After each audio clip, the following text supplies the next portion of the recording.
questions and answers. Welcome to our May 5th live car shopping strategies. My name is Deshone. I'm known as Deshone the Auto Advisor.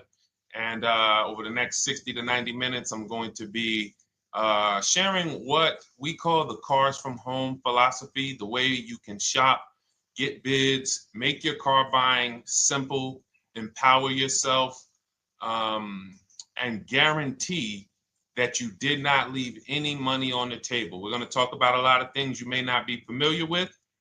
We're going to talk about things you have not heard before. We're going to tear back some mindsets that the car business has programmed in us for their profit. And we're going to tear down those mindsets because they're costing us thousands and they're making the greediest dealers in this country thousands of dollars.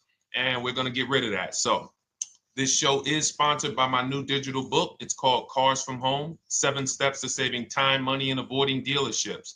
So I wrote that book to give you everything I know, everything I learned at Mercedes-Benz, at General Motors, running my own brokerage, and the hundreds of people, thousands now, that we've helped since 2021 to empower themselves in their car purchases. So part of my welcome offer to you is it's normally $97. You can get it for $24. That's my welcome offer for 30 minutes, anytime during the broadcast. As we go, you can get yours in my TikTok bio, in my Instagram bio, the YouTube comments, and the Facebook comments. It's a 75% off discount as part of my welcome offer for those of you who take action. And you'll have everything we teach here for the rest of your life. And you'll be able to move the same way you're going to hear me move and the way a lot of people I'm going to show you guys are moving. So no questions off limits. Feel free to start typing your questions. We are live on Instagram, TikTok. Hang on. I got Instagram up here. My man Dolan is moderating, so we're going to try to pull in every single one of your questions. Again, this is our May 5th live. We are live. It is Monday, so let's get to the questions. Okay, we got some coming in already on TikTok, Dolan. I see it is what it is. I'm just going to pull that one. I need to do one on shady mechanic shops. You should. If that's your area of expertise, the public needs to know from someone who's an insider what is going on in mechanic shops. I'm sure they get a lot of value. If you guys want, it is what it is to launch a channel teaching people how to avoid shady mechanic sites. Type ones in the chat so he can know that he should go ahead and do that, or she. I can't see if you're a man or woman. But let's get some questions going. Yosoy Tommy, I see you on TikTok. Interested in leasing, but I know I will go over the mileage. I drive a lot. Well, here's what you do. Give you an example. I'm leasing right now. I've never needed more than a 15,000 mile per year lease. So all of my leases have been 12,000 miles. I've never needed more than a 15,000 mile per year lease. Now, sometimes, that was because my family worked a little further from where we lived. We got a 15,000 mile per year lease, but most of the time I'm getting 12 because that's what I need. That's what I use. Now I'm paying $499 a month for this $55,000 Infinity truck. I got a 1% lease on it. I got my bids, the way we teach at Cars from Home.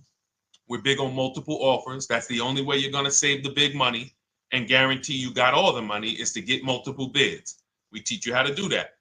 You can do it by phone too. If you want to try to do it by phone, God bless you. We do it through email. We do it through emails and templates, and that's what we do. But I'm paying $499 a month for 12,000 miles. Now, let's just say I needed 15,000 miles. I would have bumped that lease up, and instead of $499, I'd be paying probably $30 more. So call it $530. Now, let's say I'm a high mileage driver at 20,000 miles. That instead of $530, I would probably be paying $620. And there I got my 20,000 miles per year. So the key is, and this is what you'll hear, people will blame the leases for not understanding that they choose the mileage. The mileage is not selected for you unless you go into a dealer and say, hey, work me up a lease. And then they're going to choose the mileage, probably give you 10,000 miles per year, and then try to close you on that. But that's not the way we shop. We're going to shop and we're going to adjust our miles based on what we need. So if I needed 20,000 miles per year, I would probably be paying $620 instead of $499. If I needed 25,000 miles per year, I would probably be paying $680. So I'm just paying, we get what we need and we enjoy our leases.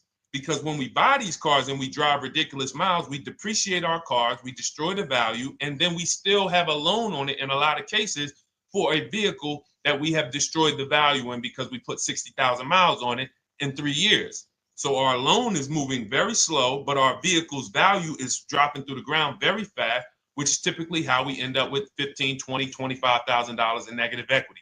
I used to see it all the time in dealerships, especially when I was in when Uber took off. When Uber took off, year later, 2 years later, 3 years later, we had tons of people coming in with Hondas, coming in with various cars that had 200,000 miles on them, but they still had 3 and 4 year loans left. And, that's just a recipe for disaster. That's a recipe for disaster. So you should not be leasing, though, if you keep your cars 8 years. Some of you familiar with the 8-year rule, you understand. Everyone should not be leasing. I want to make that clear. Some people say, Deshone, you believe everyone should be leasing? No, I don't. If you are not keeping your cars 8 years, then you should be shopping for below market leases. Don't forget those 2 words, below market leases. Because if you're paying what everyone else is paying for their leases, it's not going to make sense. Some of these strategies are not going to make sense.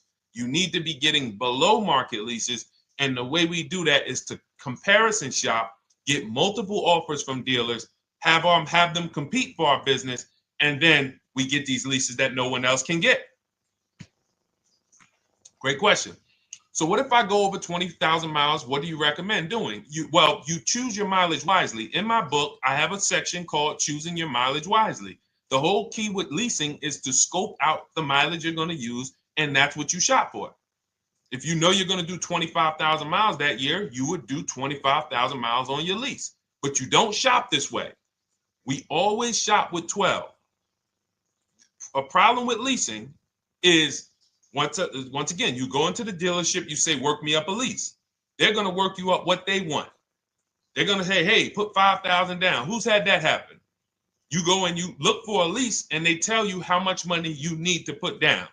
Type me if you've had that happen. And again, welcome to everybody. This is our May 5th live. It's Monday, May 5th. Whether you're watching this today or you're watching this later today, because we will be rerunning this for those who couldn't make the show. Tell your friend they can catch it on our channels. But this is our live show. We're live every single Monday through Thursday at 12 noon.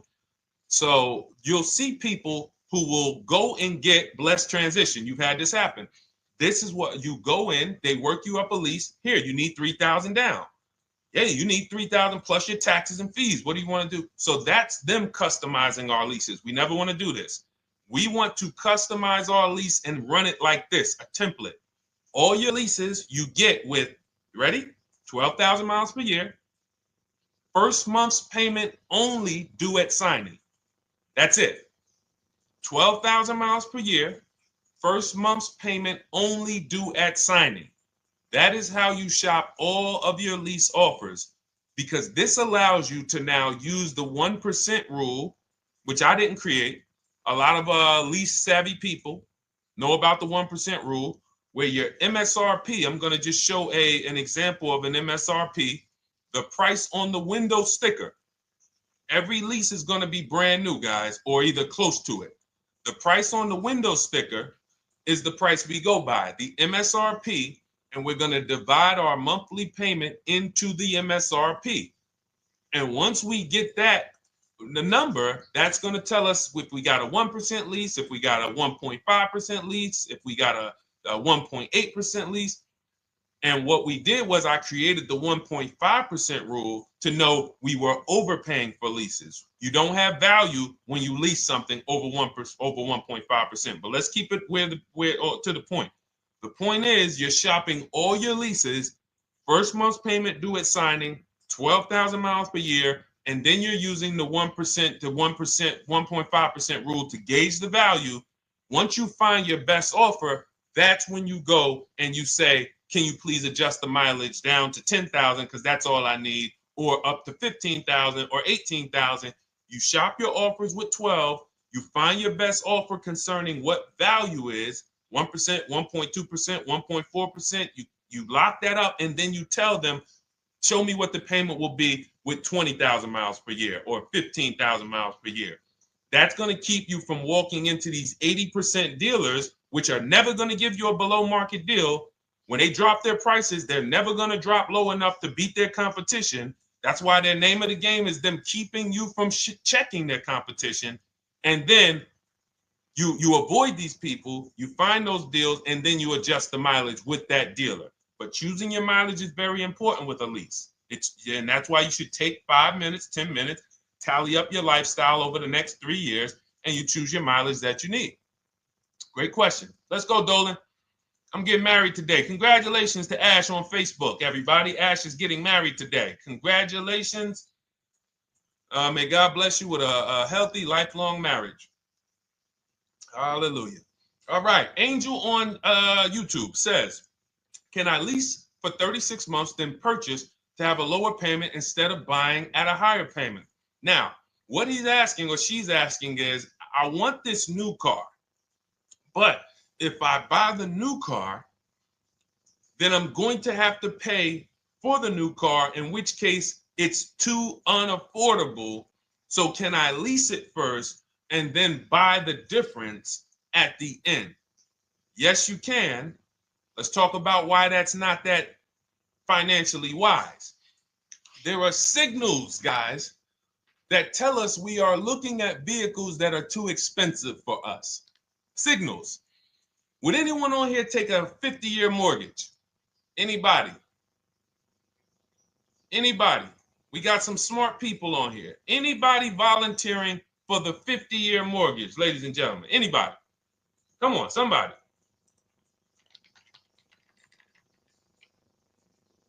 No, why not? Why not? Why is everybody saying no to the 50-year mortgage? Because we know it's ingrained in us that a 50-year mortgage on a house means we can't afford that house, right? Same thing with cars. There's signals. And so when we cannot finance a brand new car and it's affordable, what should we be doing? We should be going to get a pre-owned car. That's what we should be doing. So some of you have the luxury where you could afford both a new version of the car you want and you can afford a pre-owned version, of course. So you might say, Deshone, I could afford both. I want this car, but I could afford, which one should I get, new or pre-owned? Thank you to the new gifter, Jeffrey Jones. Welcome. The Black King. Thank you so much. Gifter badges. Appreciate everyone who supports this broadcast. Thank you so much. You helped me to keep this information going. So what you're saying is, I could afford both. Which one should I get? In that case, it's a matter of your values. Do you want a brand new car? You want to treat yourself? You only get it every 10 years. So it's like, hey, I only get a new car every 10 years. I'm going to treat myself to a brand new one. Curtis Thomas, thank you for sharing. Or you might say, you know what? I want to go to value play. Even though I could afford a new one, I want to knock 20, 30, 40% off the price, and I want to get me a pre-owned version.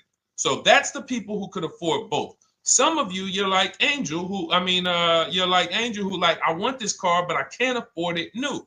In which case you go pre-owned, because you don't want to you don't want to lease a car 3 years, even if you get a below market lease deal, great lease payment, turn around and buy the difference, because you're typically going to need a 5 or 6 year loan for the difference. Once you get that 5 or 6 year loan, you add that to your 3 years that you leased the car, and you got 8 to 9 years of payments on the exact same car. 8 to 9 years of payments on the same car. This does not make financial sense to pay that long on a car. This is, you can't reach the reward stage where the car is paid off and you're putting money to the side for maintenance and repairs. You know, you got a paid off car, because the goal with purchasing is to get to that long-term ownership where the car's paid off. I don't owe anything on it.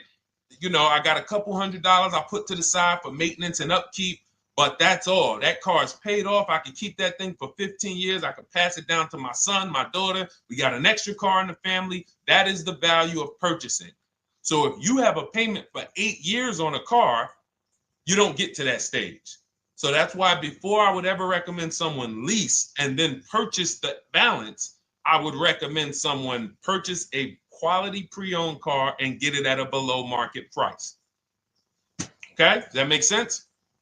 Okay, everything that we're talking about, guys, is in my new digital book. It's called Cars from Home, 7 Steps to Saving Time, Money, and Avoiding Dealerships.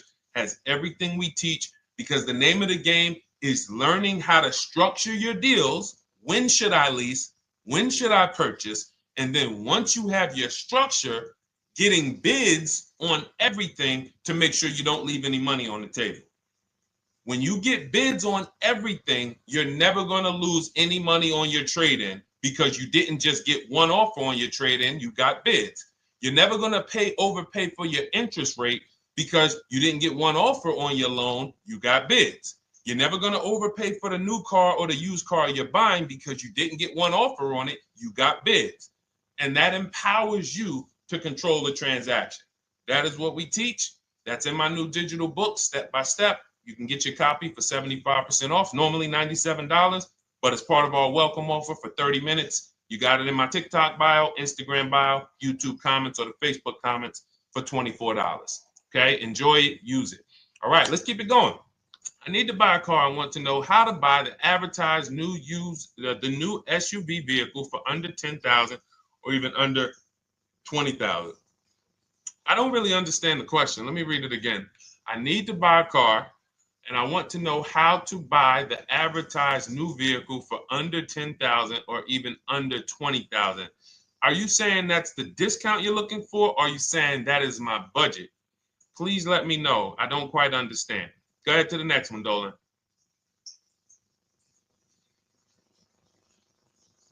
All right. If the Carfax report only has service maintenance, is it okay to purchase?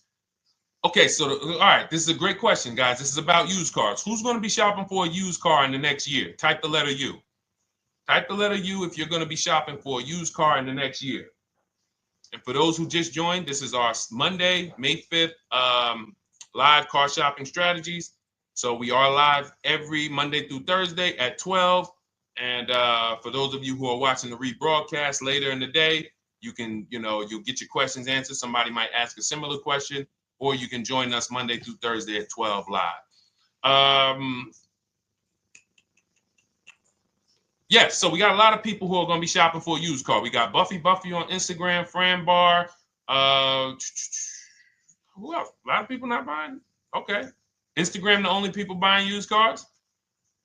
Okay, well, let's talk to you guys. Listen, so here's when you're looking at a used car, what you're focused on is first the service record. First the title history. What is the title history? That means, is it a salvage car? Is it a frame damage car? Is it a now, well, let's start first. Where do we find these cars? Let's start there. We're not going to lots. We're not stumbling onto people's lots. That's what they want. We do not want to go through our neighborhoods looking for used cars. Anybody who does not have a used car on a website, they're trying to take advantage of you, because that is unadvertised, that they don't want to be where the competition is. That is not the way we're going to move. And for years, it was like that. You drive past a dealership on the weekend, you see hey, oh, look, they got this nice yellow car, a nice big red car outside, and you just pull right in. That's 2005 stuff.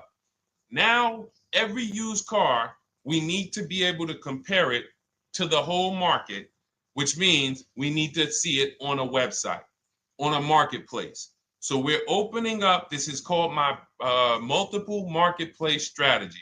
We are opening up, and some of you are going to need a pen if you're going to really, or unless you're going to watch the rebroadcast, because I'm running stuff past you that, you're trying to buy a $30,000, $50,000, $100,000 car. We're not talking about how you're going to get a couple things from Amazon and, set up a little home studio for $2,000. We're talking about the second most expensive purchase most of you are going to make.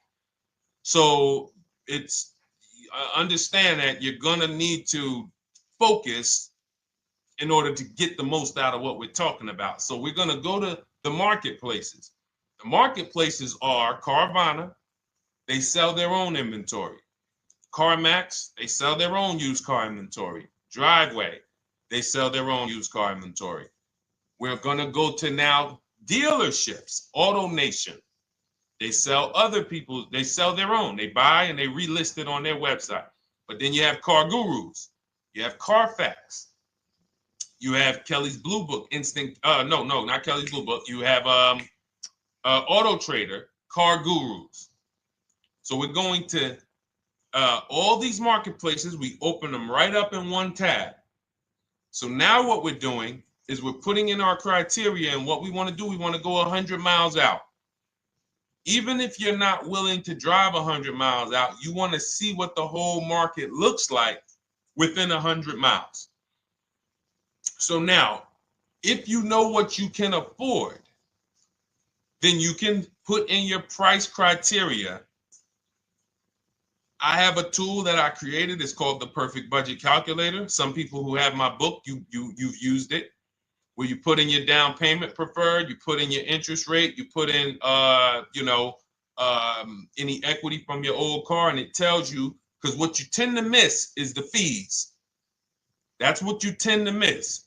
So if you're not using this calculator that we created, you want to add another $2,000 or so, because you got to factor in the fees in that budget. Some of you go out and say, man, I think I could afford $30,000. Then when you find your car, they bump you up to $33,000 because you didn't factor in the taxes and fees. So this calculator does it for you in my book, and everything we use the Perfect Budget Calculator. But if you're not using it, just estimate another, a little higher. Now you put all of that into the marketplaces. Now you're looking for what the inventory is. Now, here's the reason why you must open up all these marketplaces. First reason, they have different cars on them.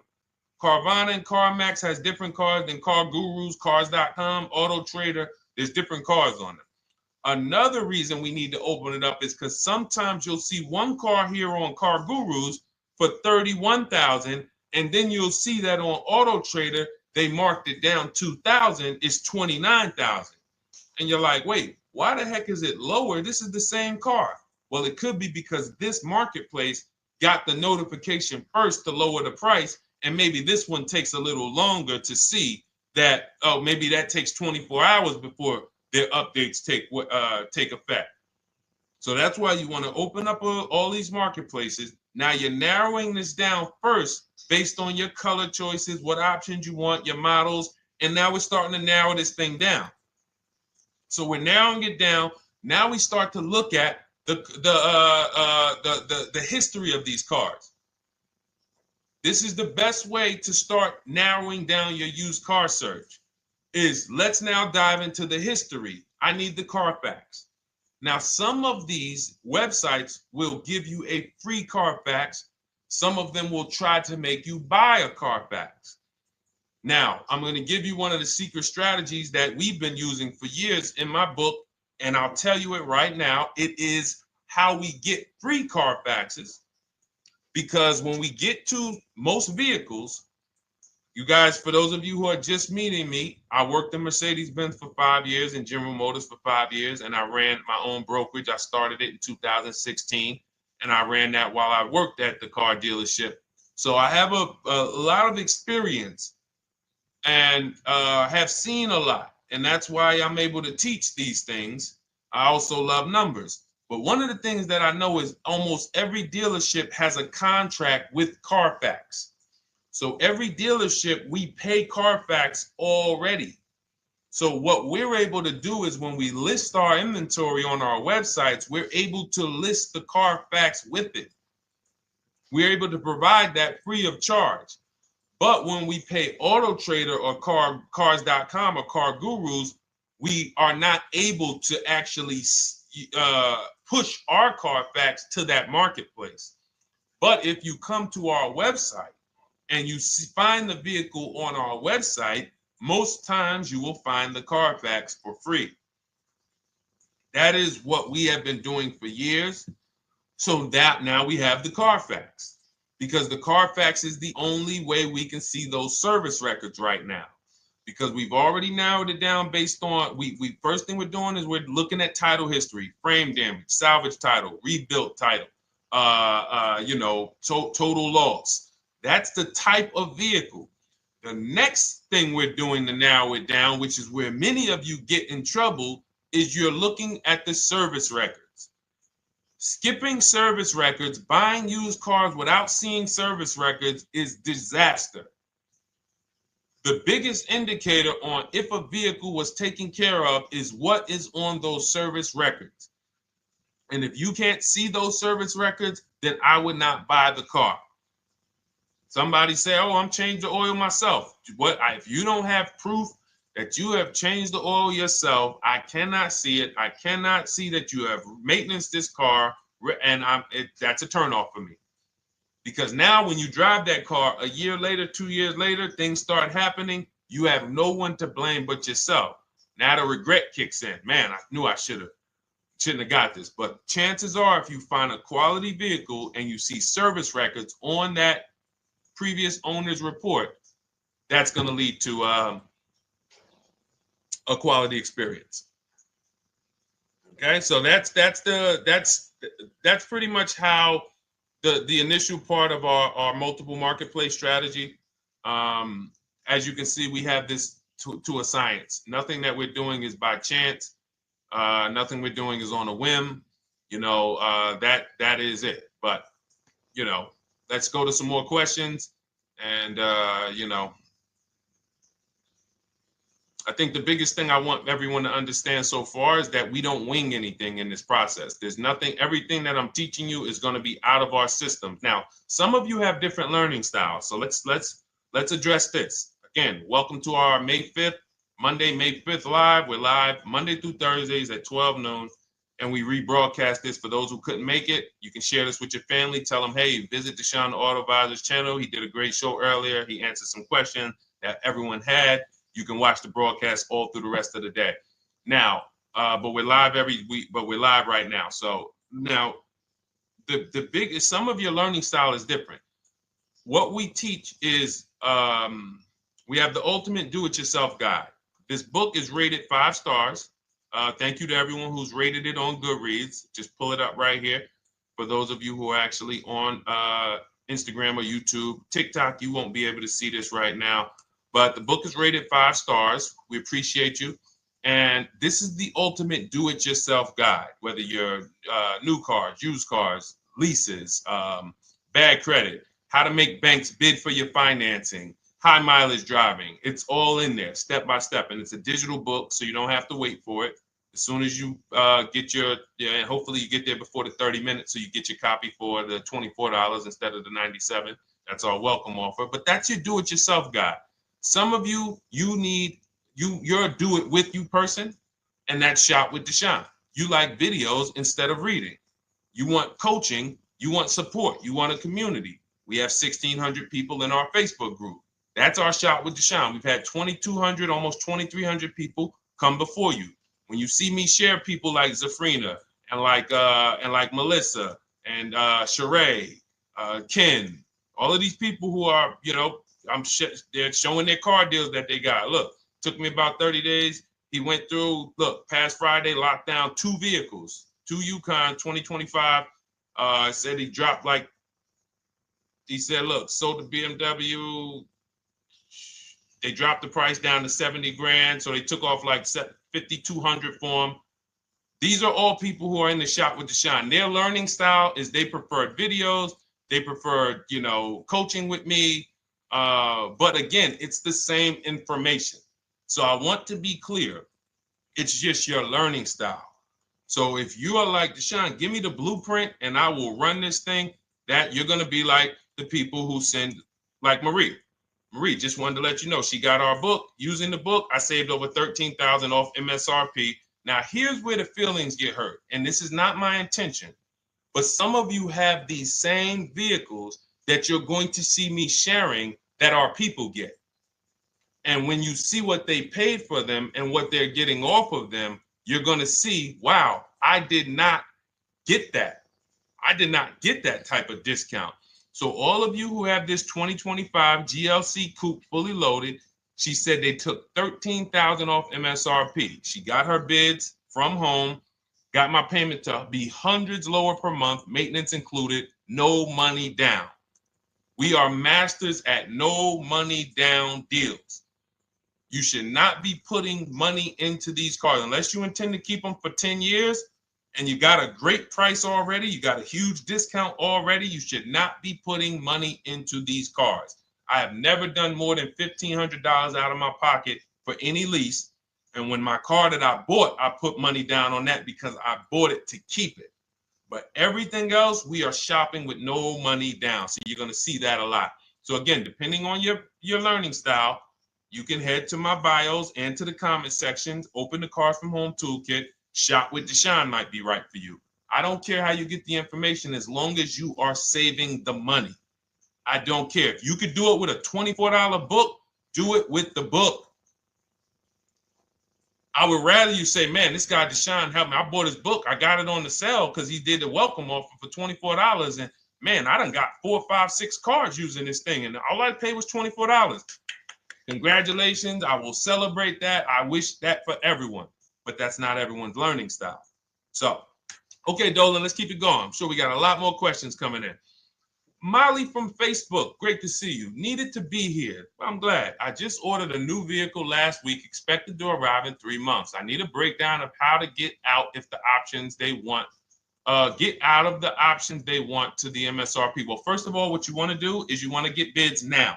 You do not want to wait. For those of you, she's ordered a car. She's scheduled to be here in 3 months, and she has not locked in her pricing.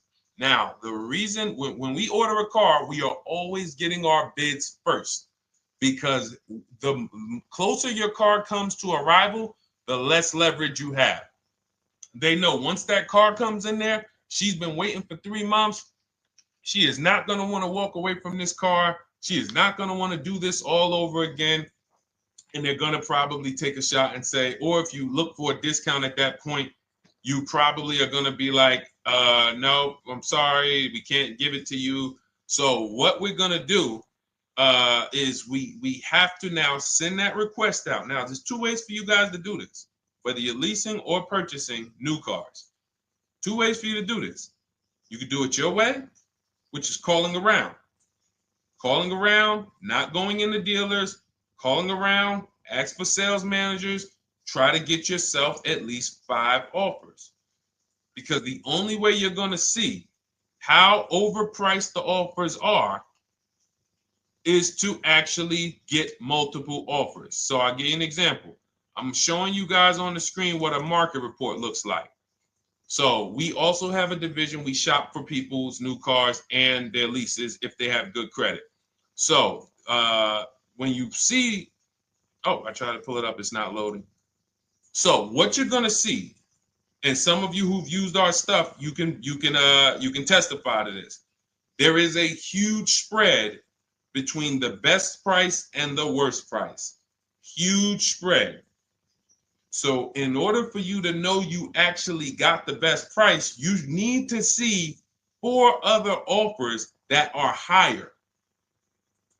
I'm going to say that again. Thank you to all the gifters on TikTok. Thank you, Jeffrey Jones. Appreciate it. You need to see other offers that are higher. So let's go back to my car. This dealer who won the bid for my Infinity truck saved me over $8,000. Now, he said to me when I was making the deal with him, he said he knew that I was not going to find a better offer because he had used a special coupon he had to apply towards the deal. He needed the deal that month, and that's why he won the bid. So he's able to take off $8,000. If I was purchasing, I would have got $8,000 off the price. But I leased it, so my lease payment was $499 a month with $1,270 down total. And $1,270, $499 of that was my first payment. So every other offer that I got, $560, $605, $640, $700, $750. That's how you know you did it right. If you don't have a bunch of the 80%, we call them. This is the 80%. Some of you have heard me say we don't negotiate with dealers with fake fees. It's a losing battle because even when they take off all the fees, they're still super high. I'm going back and forth by email. So if you're using what we teach, you're taking minutes out of your day. You're going back and forth with email. We close deals in 60 to 90 minutes. I'm not inviting anyone to car college. 60 to 90 minutes of emails back and forth. Next thing you know, we're closing a deal. But you're going to see, even after back and forth and telling the dealers through email, you can do it by phone. Hey, I'm shopping other dealers. Please make me your best offer. I have all the templates written. So when you're using our stuff, you don't even have to wonder what you're going to say. You just copy and paste our template. But even after that, you're going to see, wait, these people are still giving me super high prices, even though I told them I'm shopping, even though I told them I'm serious, I could buy the car right now. Even though I gave them every single thing I need to give them to get an offer, they're still $150 a month higher than my best offer. That's going to prove to you that they are the 80%. They are not coming down. When they say this is our best deal to their customers walking inside, they're not lying. It is their best deal. It is not the best deal. It is their best deal. Their competition's best deal will blow their best deal away. And the only way you do that is by getting bids. So that's what you need to do, Molly. Take exactly what you're looking for. If you want to call around, call some sales managers and say, hey, listen, this is what I'm looking for. I put in an order, but I'm not dead set on the price yet. Haven't really gotten, I want someone to lock in a price for me. And hopefully you're purchasing, because if you're leasing, it's tough, because once that lease comes in, you do not know what the lease program is going to be.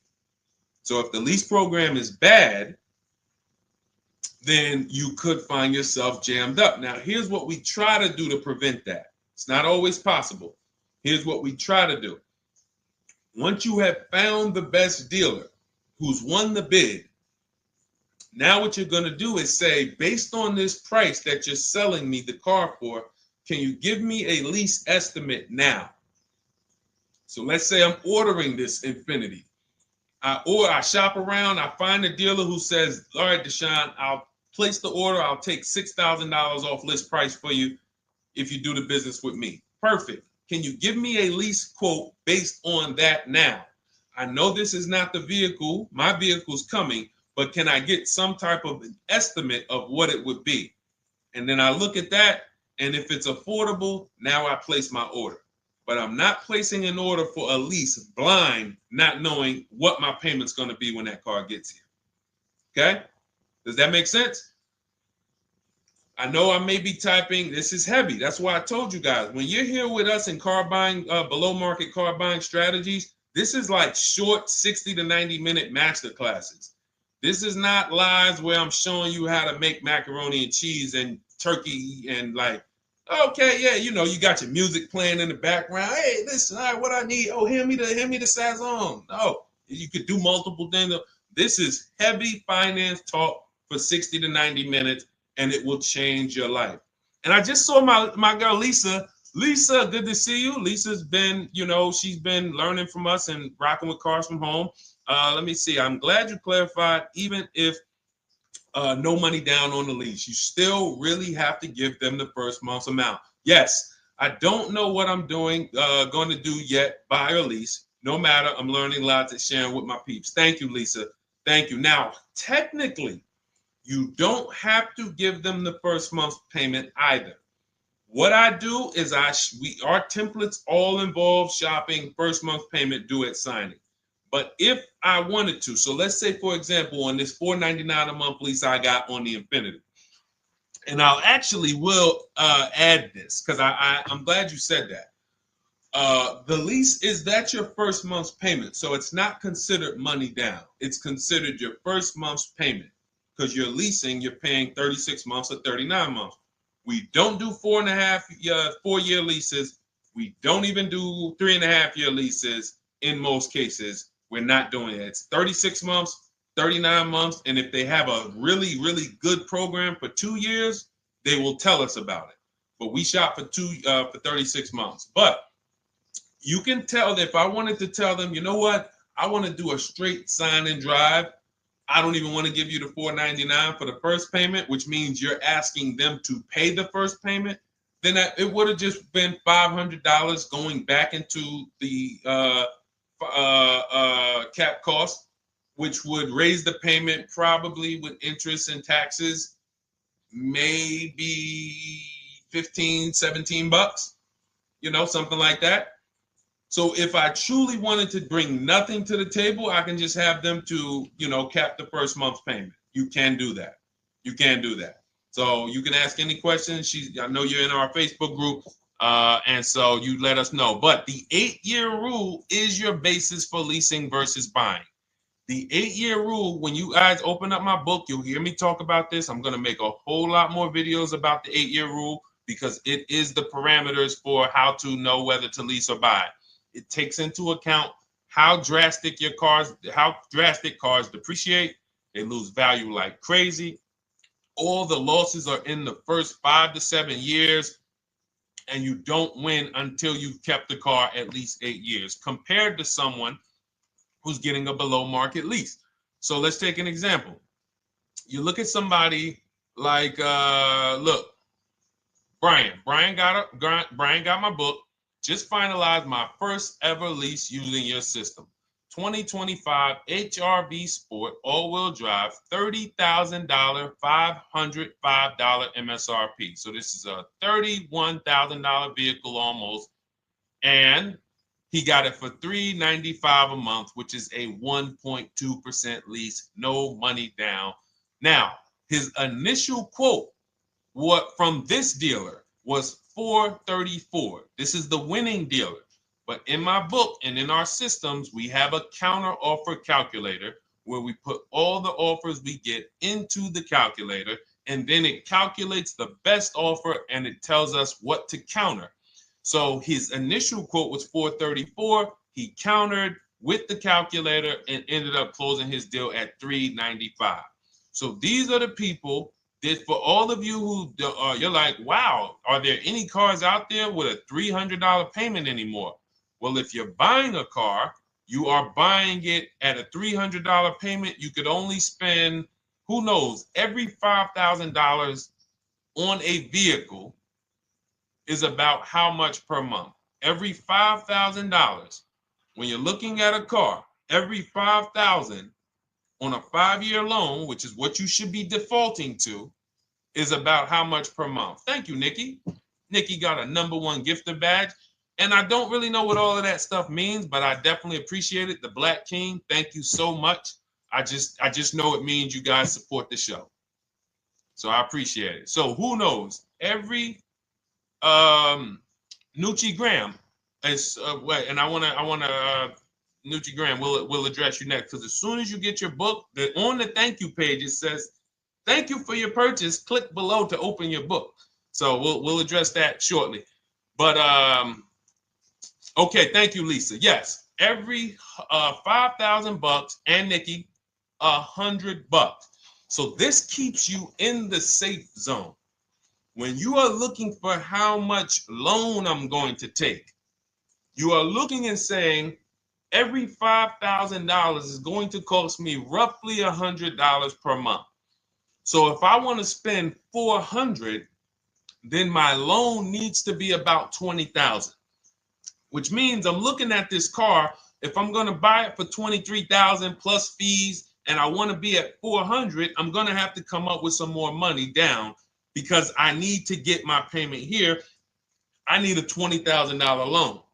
I'm not going to go in looking at a $20,000 car and thinking, man, can they get me to $250 a month on this?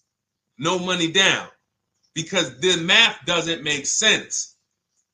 Because the only way they can get you to that is to put you in a 7 or 8 or 9 year loan, which is a horrible deal. And they've done it to a lot of people, because you go in and you just say, get me to this monthly payment. And they're like, well, you didn't say how long. You come in later, hey, man, my loan is, I remember, man, a guy called me, and this is, unfortunately, people are not trained to look at how long their loan is. Early in my career, I think I was still with General Motors, and a guy came in and he had some vehicle, And he was like, D, could you look at this, man, and tell me, because I don't, I'm trying to get out this thing, man. They telling me I can't get out of it now. That's a recipe. You bury yourself when you make these types of moves. They're saying I can't get out. I looked at his contract. It was a 96-month loan. 96-month loan. So he's in a 96-month loan at a high payment. He's going nowhere. And what it came from is him going in and saying, hey, get me to this payment. My payment's affordable, but how long is the payment? That determines what you're paying for the car. So when we say, yo, are there $300 payments out there? I'm showing you. Leasing, there's cars you can drive 30,000 miles, $30,000 cars, beautiful vehicles, payments in the threes when you're shopping and getting bids, and you're finding vehicles with great lease deals. At the same time, on a pre-owned car, that's only going to get you under 20 grand, between 15 and 20 grand. So it's about getting the most for your money. And getting the most for your money, you must take into account the 8-year rule. If I'm not keeping a car 8 years, I should be shopping for a below market lease. I'm not tying up any of my money in this car because I'm not keeping it long enough to have all of that money benefit me. Does that make sense? Type ones if that makes sense. Type dollar signs if that makes sense, because this is about money.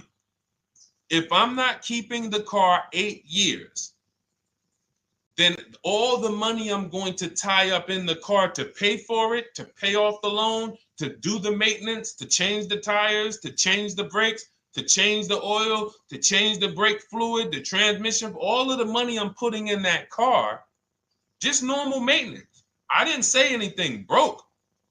Normal maintenance over 7 years. I'm not going to keep the car long enough to have that make sense. Whereas had I leased, I'm just below market leases.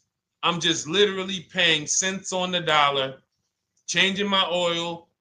Most of the times I'm out the car before I need brakes, unless some of you are driving 15,000 mile a year leases, and then sometimes you will replace the brake, but it still does not compare to the cost of purchasing. And throughout the show, I'm gonna show a lot more lease deals and a lot more discounts. But the reason why I show you guys the lease deals is because the money doesn't lie. Unless you're just hell bent on paying more, the money does not lie. You can't compare when I was, I'm driving $40,000 cars, my payments have a 3 in front of them, and my friends are driving $20,000 cars and their payments have a 3 in front of them. And those cars are used, need maintenance, warranties done ran out after 4 years. I'm over here driving brand new cars, problem free, and they're paying the same amount or more than me, and they're driving inferior products. And then once they really get tired of the car, they go ahead and they trade it in and they start the process all over again. So it's bad financial advice that the car business never trained on, and they just love for people to be ignorant. But we're not going to be ignorant here. All right, Dolan, let's keep it going. By the way, all of you who just joined, this is our Monday, May 5th live. We are live every Monday through Thursday at noon. So for those of you who may be watching the rebroadcast, we rebroadcast the show all through the day. So for those who missed the show, you can either, or some of you want to tell your friends, oh, hey, you're shopping for a car, go watch this show. And we'll rebroadcast this show all through the day. And we rebroadcast all the episodes through the weekend. So for those of you who didn't have time, you're, man, I want to catch up on all the shows, all the questions that were asked. We'll rebroadcast those through the weekend. But we are live every Monday through Thursday between 12 and usually 1:30. You can have your friends and family tap in. You can bring your questions, and we try to get to as many as we can. All right, Dolan, let's keep it moving. Let's get to some more. What are the companies for loans? Well, there's a lot of them. First thing you want to do is, so we teach something called the bank bidding war. This is a question, because here's my question to you guys. Where do you get your car loans from? Here's my question to you. And I'm going to tell you how we should change the answer, because I know what some of your answers are going to be. Where do you get your car loan from? Some of you are going to say my bank. Some of you are going to say the credit union. Some of you are going to say the dealership. But all of those are not the answers we want to go with anymore. Here's the answer. You got it, Nikki. I love Nikki. Whoever gives me the best rate. That is going to be the answer moving forward. If you're using what we're teaching, that's your answer. Whoever gives me the best rate. In other words, whoever wins the bid. So what we're doing is we are not just going to our credit union and having them run our credit, give us a rate, and now we going out and we're shopping with a check in hand and we're shopping with our back against the wall because the bank says, well, hey, you know, your pre-approval expires May 17th, so you hurry up and find a car or you're going to have to come back and run your credit again. Now we're over here and our bank is putting our back against the wall. That's ridiculous. So what we do is we use what you should do is you should look at the average interest rate. If you have average credit, look at the average interest rate, and then you use that to budget. Again, I have a calculator that we invented. It's a proprietary calculator. You can't find it on Google. It's in my book. It's in our course, Shop with Deshone, in our checklist, our video checklist. This is stuff that, again, we don't, if you notice stuff that I teach, it's not anywhere. Deshone, why can't I find an 8-year rule on YouTube? It's because it's Cars from Home. We created it. I can't find the 1.5% rule. No one else teaches it. That's because it's our intellectual property. We created it. I don't mind people saying it, but they need to understand we didn't find this stuff. We created the stuff. So calculators, we invented them. So this calculator you take this interest rate, but even if you want to use a standard payment estimator calculator, you can take just what I said. Remember, add a little bit more for the fees, because that's what you're not taking into account. The fees, the taxes, and that's where we get in trouble. My calculator, our perfect budget calculator, does that for you. So now you want to look at the average interest rate. Type in average rates for cars. Use that for your budget, just so you can know about how much car I can go and get. So between what I told you about the $5,000 being $100 a month, and that last part about, adding a little bit more and using the average interest rate, you should have a good gauge on a range of car to go and shop for. Now, once you now shop your market, whether you're shopping new or whether you're shopping pre-owned, once you find no one's touched your credit till now. No one has touched your credit with a hard pull, especially not. We do not, in order for this to work, like what Nikki is saying, where you're only giving your business to the bank or credit union that gives you the lowest APR. In order for this to work and for you to be able to shop freely, no pressure, you need to make sure you don't let anyone run your credit with a hard pull before you find your best deal on a car. Soft credit pulls, estimates of budgeting, the way I just said. Now, you go out, you find your car, whether it takes you a week or a month or 3 months. Bang, I found my car now. You lock the car up, put it under contract, you leave your deposit. You never, ever. How soon when you get a car does the dealership want you to take it? I like asking questions like this because we can prove how predictable most of the car business is. How soon after you purchase a car does the dealership want you to take it? Thank you, Janae. Immediately. Now, the reason for that is, there's various reasons. There's various reasons. Right then and there, Molly, yes. But what I want you guys to focus on is what you lose by taking it right then and there. You lose the ability to shop the interest rates. And shopping the interest rates is very important because you'll always wonder, could I have gotten a better rate? So what you do is you lock the car up, you let them know, hey, I'm going to go home, just give me my, let me get my paperwork so I know exactly how much I need to tell my bank. And here's the key, if you guys can beat what my bank or credit union gets says, then I'll give you the loan.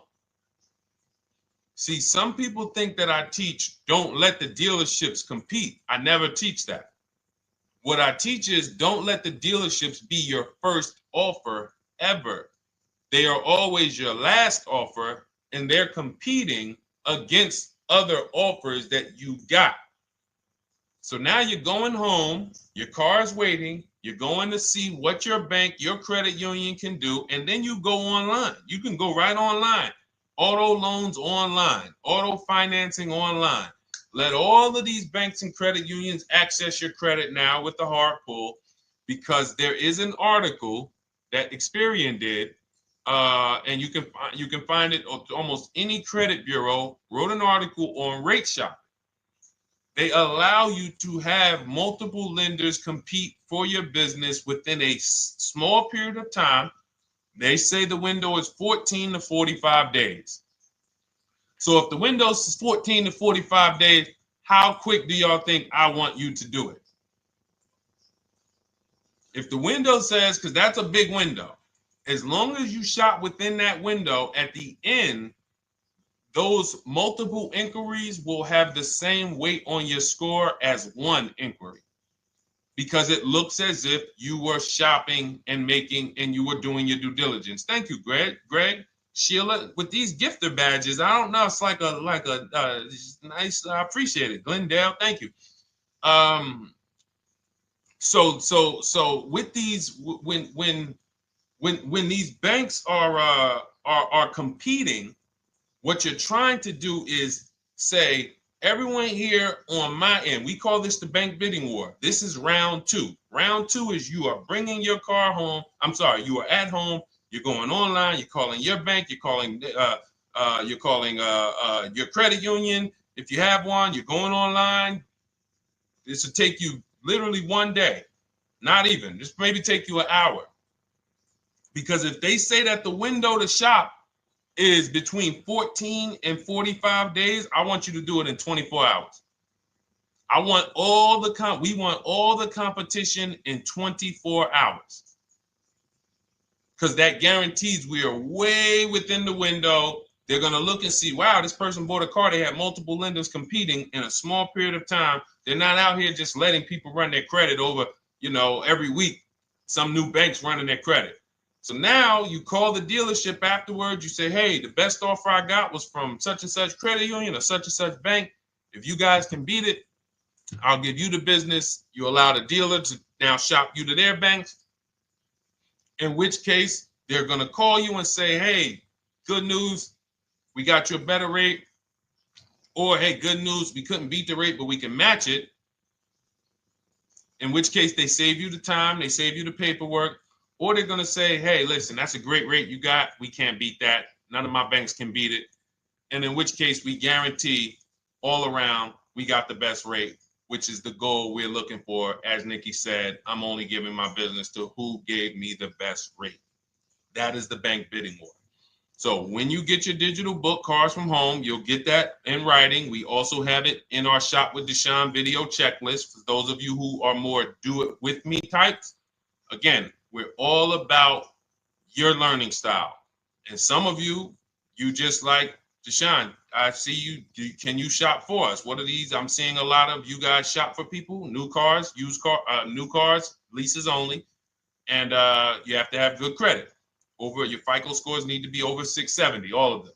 But if you don't, again, same result. We've been helping people get these results since 2021.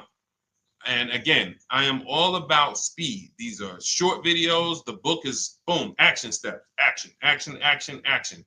I'm not trying to teach you everything about cars. I'm trying to walk you through a path, a 7-step path to get to the result you want all the time. Okay, I'm not taking you to car college. You're not going into the car business. You just need to know how to get the best deal. And that's what it's about, step by step.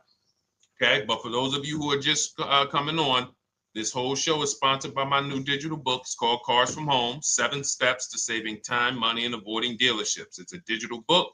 Everything we teach about new cars, used cars, leases, below market financing, high mileage driving tips, bad credit tips for those of you who have your credit is not going to qualify you for everything else we're talking about. You need specific strategies.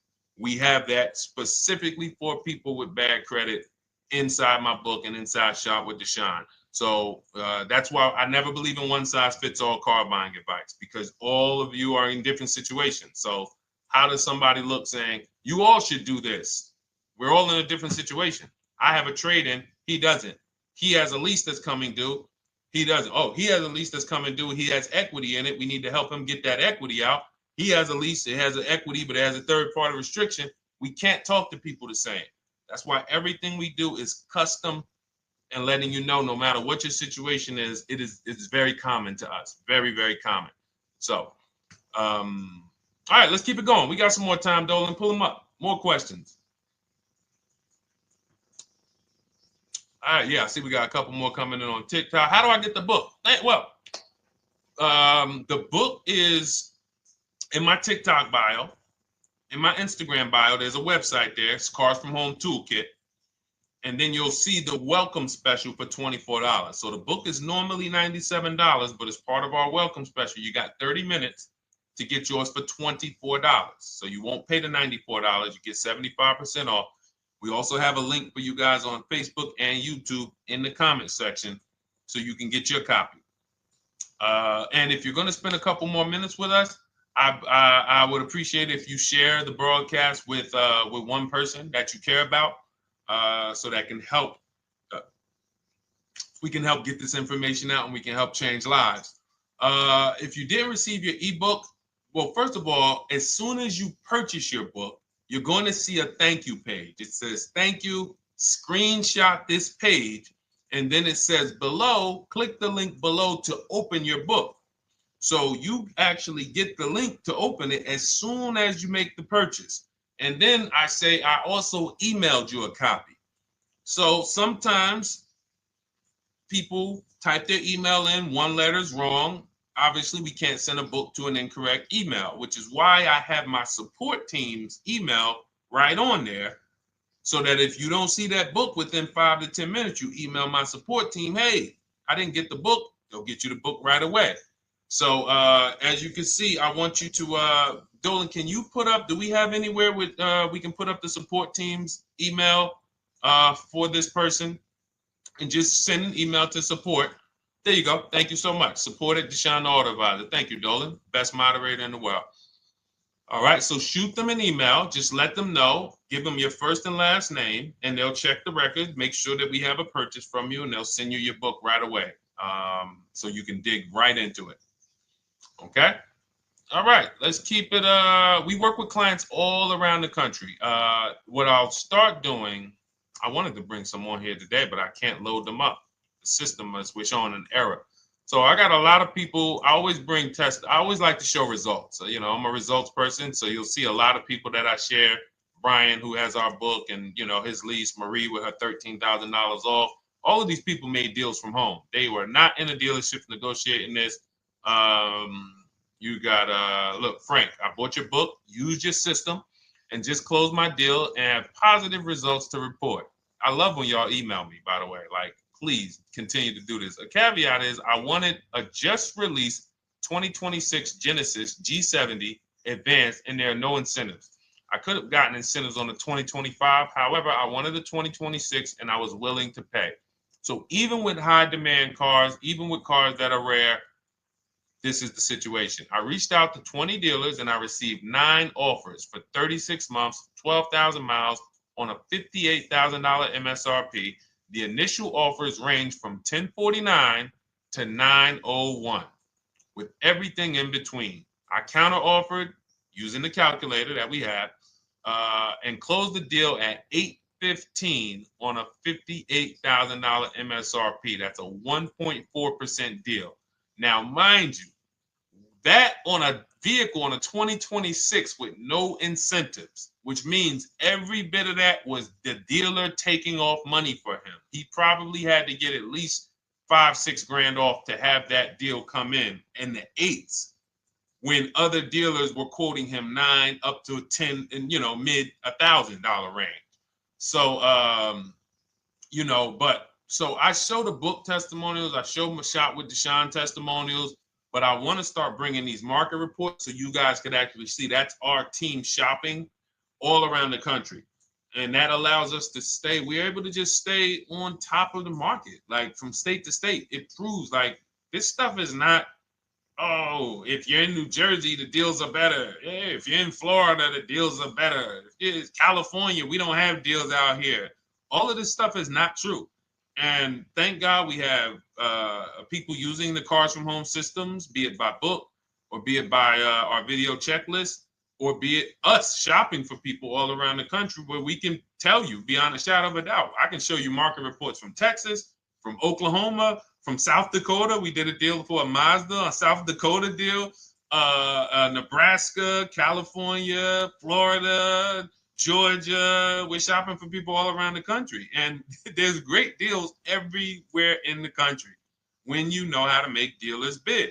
Because you're always going to find that 20% dealer who just wants to beat their competition. They're the best in the region. And you got to go out to find them. You got to have a system to find them. Because most of the dealers are not them. Most of the dealers are the 80%. That's just the way it works. It's a numbers game. And the 80% are the 80%. They'll go down. You're like, oh man, all right, can you take off? Can you get me down? Like, yeah, man, you're like $150 a month higher than where I could be, my max. And they go back and forth. They're like, man, I could take off $50 a month. Ah, man, that's the best you could do. And then next thing you know, you get down to 100. Yeah, all right, we'll take off $100 a month. And you're like, all right, I guess I'll take that. You don't realize that a 20% dealer, not only were they nowhere near your max budget, they were $100 less than your max. You're talking to the 80%. The 80%, when they come down, they're still here. The 20% are here. So you're over here with an 80% dealer walking into these dealers. 8 out of 10 dealers over here are 80% dealers. So y'all talking them down like this, and y'all thinking we winning. Oh, I talked them down to this. Meanwhile, the 20% dealers are here. 20% dealers will launch a bid. We gotta cut. Oh man, if this thing wasn't broken, tomorrow's show, I'm gonna bring on a lot more market reports. We got dealers who come right out.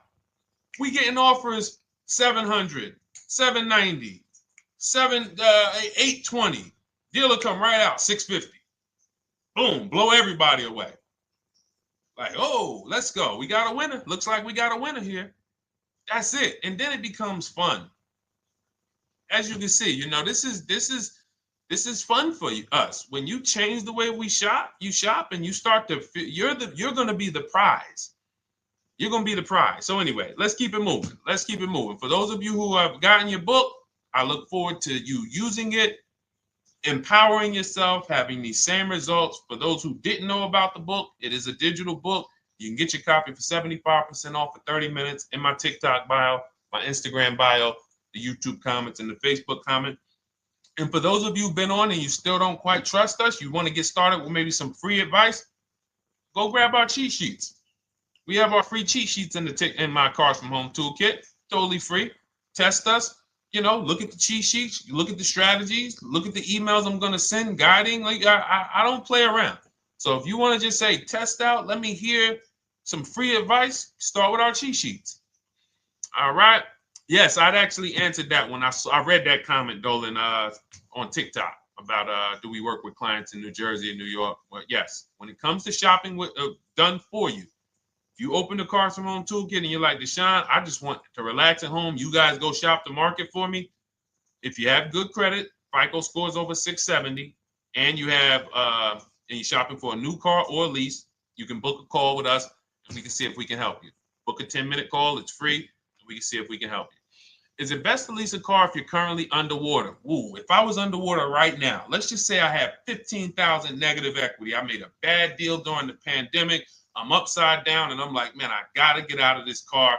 But and first of all, I know I should be leasing because now we know the 8-year rule. The 8-year rule says if we're not buying our cars to keep them at least 8 years, we should be shopping for below market leases. We're going to pay a lot less money.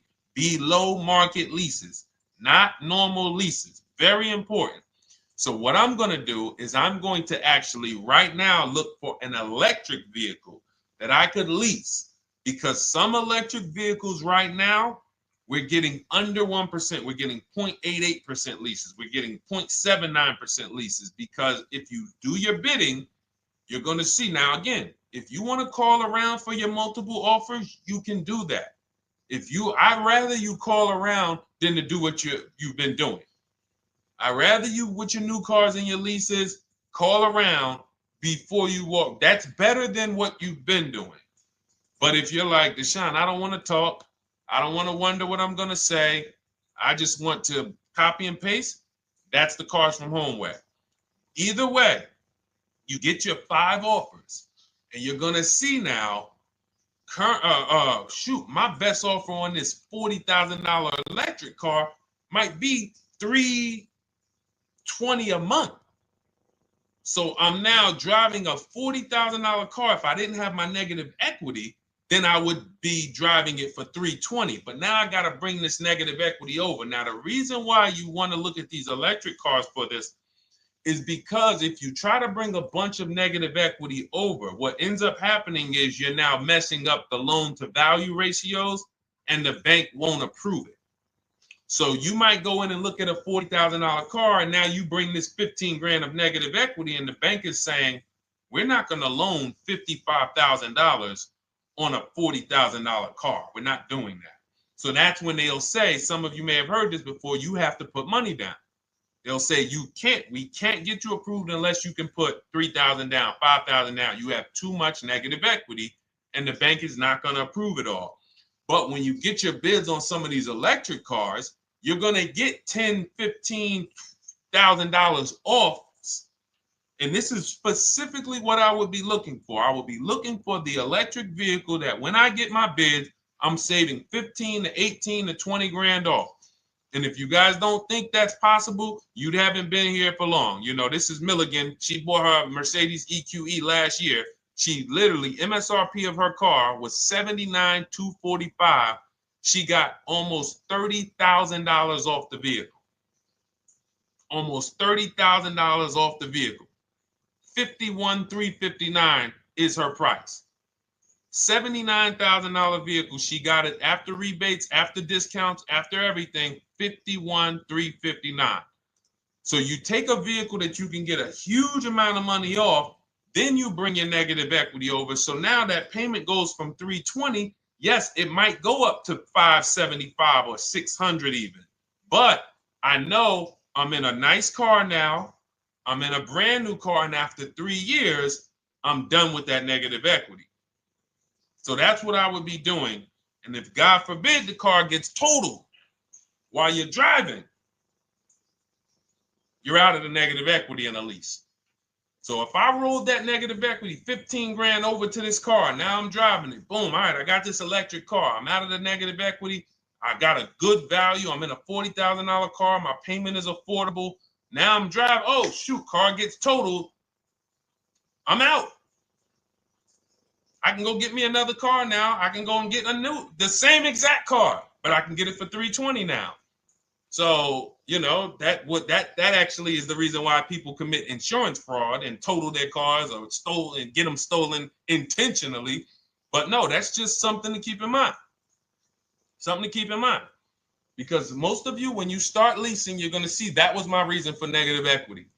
That was my reason I kept having negative equity, is because I wasn't leasing. And that was the reason I was paying more money for cars than I should have, because I wasn't leasing. And again, the key is getting below market leases. You walk into a dealership and say, work me up a lease, you're not going to have these payments that, you know, we're talking about here. It has to be below market leases. That comes through multiple offers. Only way. All right, let's keep it going. A lot more questions. No gap then. Is that your first time leasing? Well, no, we'll get to that. I see it's a little conversation happening on TikTok over here. By the way, everyone, this is our Monday, May 5th live. We're live Monday through Thursday. Tell your friends, please. I would love for those of you who are going to keep joining us to see some friends tomorrow, family members tomorrow, co-workers. When you are at work, when you're talking to people, if they say they're car shopping, I would love for you to invite them to our live shows Monday through Thursday at 12. And if they couldn't make the show, we will rebroadcast each episode for the rest of the day. So after today, after we end the show, if you guys want to refresh on some things or you want to whatever, you want to send people, we will rebroadcast this episode for the rest of the day. And then on the weekends, we put together a weekly compilation. We broadcast them all just for the people who couldn't make the live shows. But every Monday through Thursday, we are here. And yes, happy Cinco de Mayo to you too, Nikki, and to everyone who celebrates. All right, what do you think about waiting till December month, mid-month to buy a vehicle? I do not. Dealers need cars to sell before that. It's a myth. All right, we're going to dispel a myth, okay? When have we been taught that the best time to buy a car is? Thank you to everyone running up the likes on TikTok. We're at 3,400 likes. Every time you hear something you like, you double tap the screen. That makes a big difference. It sends a message to TikTok that we're doing something good over here. Okay, end of the month. Yes, sweet now. End of the month. So we're going to peel, like I told you guys when we started the broadcast, right? We are going to, yes, Molly, last day of the month, right? So this is what we have been taught. Last day of the month, come on in. That's where your deals are, right? Let's look at this logically. As a former car salesperson, the times where where I saw the dealer or myself being the most desperate was the times where we did not have a lot of customers. Sometimes you look up, it's the 10th of the month. They call us into a sales meeting. They say, hey, guys, we got to sell 200 new cars this month. We are only at 40. We are way behind. We are tracking way behind. Call anyone you know who's a real customer. We are entertaining every reasonable offer. Now, you've been taught there's a group of people that we know are coming at the end of the month. There's a group of people that we know that last weekend they're going to rush. But there's no desperation there from us because we know they're coming. So we look and say, I'm much more desperate at various times throughout the month than I will be at the end of the month. Because think about it. Every time you go into the dealership at the end of the month, is it dead or busy? You go into the dealership most of the time at the end of the month, is it dead or busy?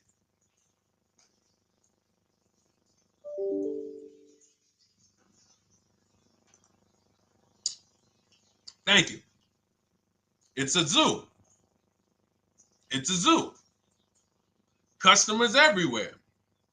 That means all the car salesmen are not worried about making a deal.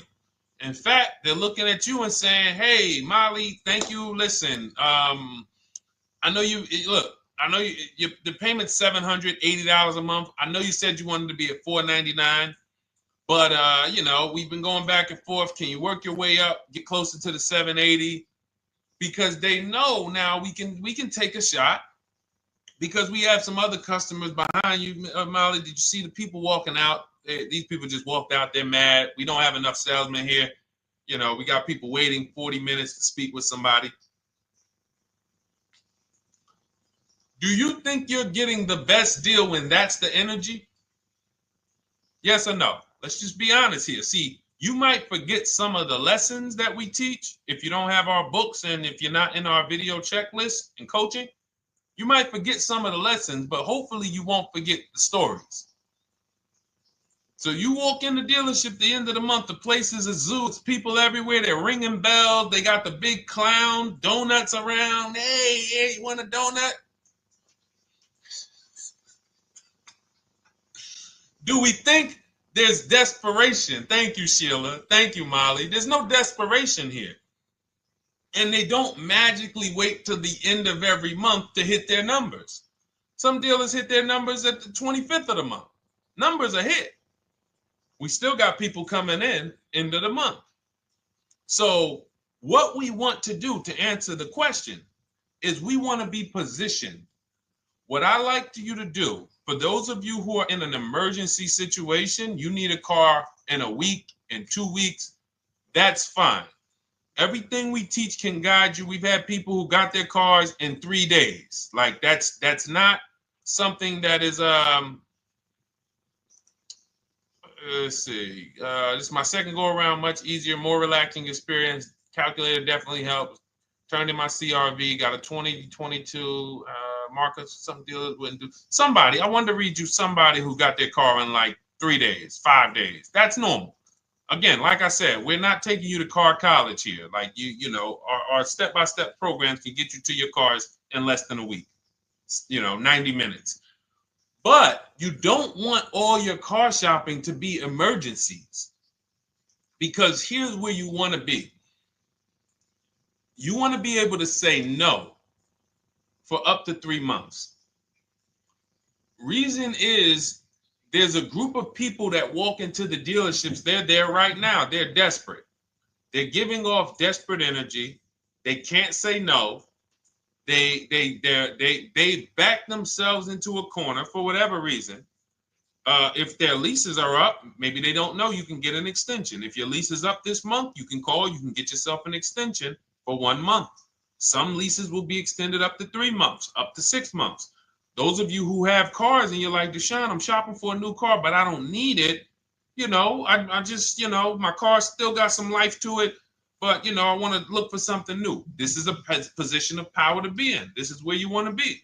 You want to be able to say to yourself, all right, let me look at the offers this month in May. All right, I'm going to follow up next month because the offers change. The used car market changes. The lease prices change. The dealer desperation, it changes. I'm not letting tariffs push me into doing something and making a bad deal. I'm not doing it. I'm not worried about tariffs coming, because there's going to be deals no matter what. If the prices of the new cars go up, what happens to the prices of our used cars that we're going to be selling? See, that's how we really won during COVID. Some people who've been with me since 2021, that's how we were winning. My man John Shaw, he was one of the first people. David Isaacs came in, got his BMW. Yes, the lease prices were slightly higher back then. We were still getting under 1.5. We were still getting 1.4. John got a 1.2 on a Jeep Wrangler, but we were selling our old cars for 8, 10, 12 grand more than they would be worth today. So even if the new car market goes up, we know how to maximize the prices of the cars we're getting rid of, and we're going to offset it. So we want to position ourselves to be able to say no. That is the strength. That's the leverage where we can say, you know what? All right, I'm going to follow up next month. Now we're telling the dealers right up front, hey, call me. I'm good between now and June 18th. I'm good between now and July 20th. So now what those dealers say is, okay, this is a serious customer. By the way, we have all this in templates. In my book, you fill out the template, you fill in, here's the day you can buy a car. This is your deadline. When we blast it out, these are things you can call dealers and you can tell them, hey, I'm good between now and anytime before the summer. Call me if you get a black one with the red seats and this package in it. If you want to call around, you want to do it that way, you could do that. But what you're letting them know is, call me when you want to make a deal. I can make a deal today. Let me see the numbers today. Great. All right. If sometimes you'll see that a car is a little bit out of the range we want it to be in, you might say, man, I'm looking for it to be around, 505. This thing's coming in about 550. Okay, maybe I'll check next month, see if the program gets better. You might say, all right, dealers are saying to some of you shopping for cars that maybe every dealer is not going to have it. When you reach out to the dealers, only 5, 6 dealers have it. But they say, hey, I got something coming in May. I got something coming end of May, June. Is that good for you? See, they're desperate customers. They can't say yes to that because they back themselves into a corner. But you guys now operating with a 90-day shopping cycle. If a deal comes today, I'm jumping on it. But if you got something coming next month, I'm jumping on that. Call me when you're desperate. Call me when y'all have that meeting. Hey guys, we're way behind. Listen, we need a deal. I'll take any deal right now. Hey, is that person that Sheila McCauley, you know, that last month, her number, we couldn't make that deal last month. Did she get a call yet? Hey Sheila, did you get a call yet? No, I'm still waiting. Okay, great. We can get to your number now. Perfect. Thank you. Positioned. So we want you to be positioned when you use what we teach, whether it's the Cars from Home digital book, whether it's the Shop with Deshone. For those of you who are like, Deshone, let's do this together. I want the checklist videos. I want coaching. I want to be able to pop into the Facebook group, ask around. We can't give you that for $24. No author can give you the support. I got tons of books. Dare to Be a Man, In His Steps, Tony Robbins' book. None of these authors can give me support for the price I paid for their book. That just can't happen. But some of you are like, you know what? This is a big investment. I want to make sure I have a access to, you know, systems for life. That's the Shop with Deshone done for you video checklist. And then you got coaching direct with me in our Zoom calls every first and third Wednesday. Twice a month we do. And then we got our private Facebook group with 1,600 people. And then some of them are sharp as me. I'm telling you, let's look at, you know, y'all know I brag about Rosalie. If you like Rosalie, if girl got 4 cars in within a year, you know. Her first car was the Infinity. She got her Infinity truck. And I was sharing her a lot last year when she got her Infinity QX60, but she recently shared that she got 3 vehicles. And hold on, where is she at? I just had her up. So this is the people that's in the group. Like, look, 3 vehicles. Big shout out to Deshone the Auto Advisor for making these incredible deals happen. 3 new leases for my sons with only first month's payment down. She got a Nissan Rogue, almost $37,000 vehicle, $399 a month, no money down. Mazda CX-30 Sport, $28,000 vehicle, $28,300, $339 a month. That's a 1.2% lease. And she got a Mazda CX-50 Premium Plus, $40,400 vehicle, $420 a month. 2 1% leases and a 1.2% lease. And the cherry on top, she says, I sold 2 leases. Some of you don't even know you could sell a lease. She said, I sold 2 leases. She had equity. Now, not every lease has equity. But if 8 out of 10 leases don't have equity, then 2 out of 10 do. So if you've just been dropping your leases off at the dealership, hey, here's my old lease. Let me get the new one. Hey, here's my old lease. And you have not assessed the equity. Could there be equity in it? Imagine how much money you've left on the table. Imagine how much, wow, I didn't even know you could sell leases. She sold 2 leases, 2 2021 Elantras, walked away with $6,737 in equity. Deshone, I could not have done this without you. Your program is a game changer. So this is what we want. We want empowered car shoppers. We want people who are not intimidated. I don't care what this market does, whether I need a new car, used car, whether I got bad credit, whether I'm a high mileage driver, it does not matter. We have strategies to make sure you are going to win in this market or any market. Does not matter. Okay? So, for those of you who don't know, the whole show was sponsored by my new digital book. It's called Cars from Home, 7 Steps to Saving Time, Money, and Avoiding Dealerships. It's 5-star rated. Thank you to everyone who's rated it, reviewed it. It has everything we teach in a step-by-step format. It's normally $97, but as part of our welcome offer, you can get yours for $24 in my TikTok bio, in my Instagram bio. Click that website. It's the carsfromhometoolkit.com. Or we have a link for you guys in the YouTube comments, in the Facebook comments, and you just click the $24 welcome offer, good for 30 minutes. And for those of you who have different learning styles, or if you just want some free advice, we have some links in there for you as well. Whether you are do-it-yourself type, whether you are do-it-with-me type Deshone, or whether Deshone, I think I qualify for that done-for-you shopping, where I can relax at home and you guys go do that work. Or like I said, you want the free advice, just start with our cheat sheets and you can go from there. Whatever is right for you, you get it done. We just want to move you from anxiety, from, oh, I don't know what to say, from watching people online who call dealers and negotiate. Hey, take off $5,000 so I can have a viral video. And now you're talking to an 80% dealer. So the 80% dealer has the $5,000 to take off. So you look like, hey, yeah, see, I just got them to take off $5,000. We don't negotiate with dealers with fake fees. Like there's a saying, we don't negotiate with terrorists. Cars from home, we don't negotiate with dealers with fake fees. None of that stuff matters. Because what you want us to think is, look, see, I took off all of this money. Don't you want to buy the car now? But you took off the fake money. Had we been talking to a 20% dealer, what money are they taking off? The real money.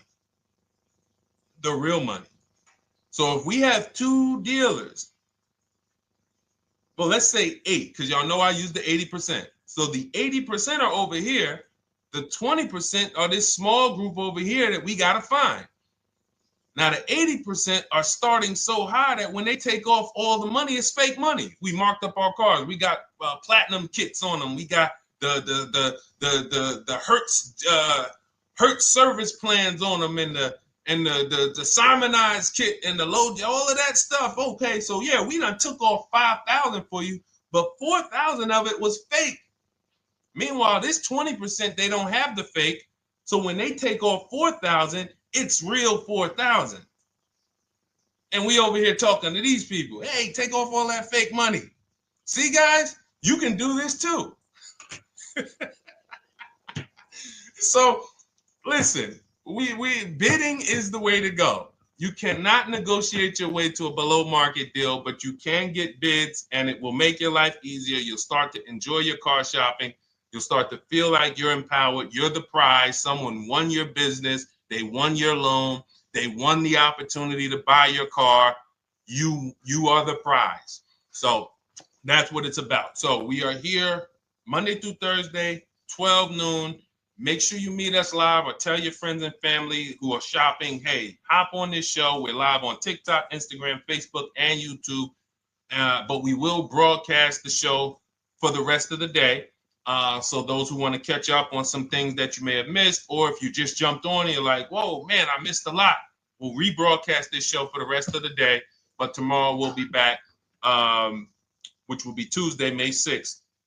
12 noon, meet us here live. Thank you so much. Welcome to the new followers. Thank you to everyone who gave me gifts. Thank you to everyone who bought a book. Thank you for those of you who are in Shop with Deshone. I look forward to your success stories. Always a pleasure.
And welcome to our Tuesday, May 6th live. We do these live streams at 12 noon, Monday through Thursday. I am your host, Deshone the Auto Advisor. And for those of you who've never met me, I have devoted the last 4 years to teaching people how to get the best deals on cars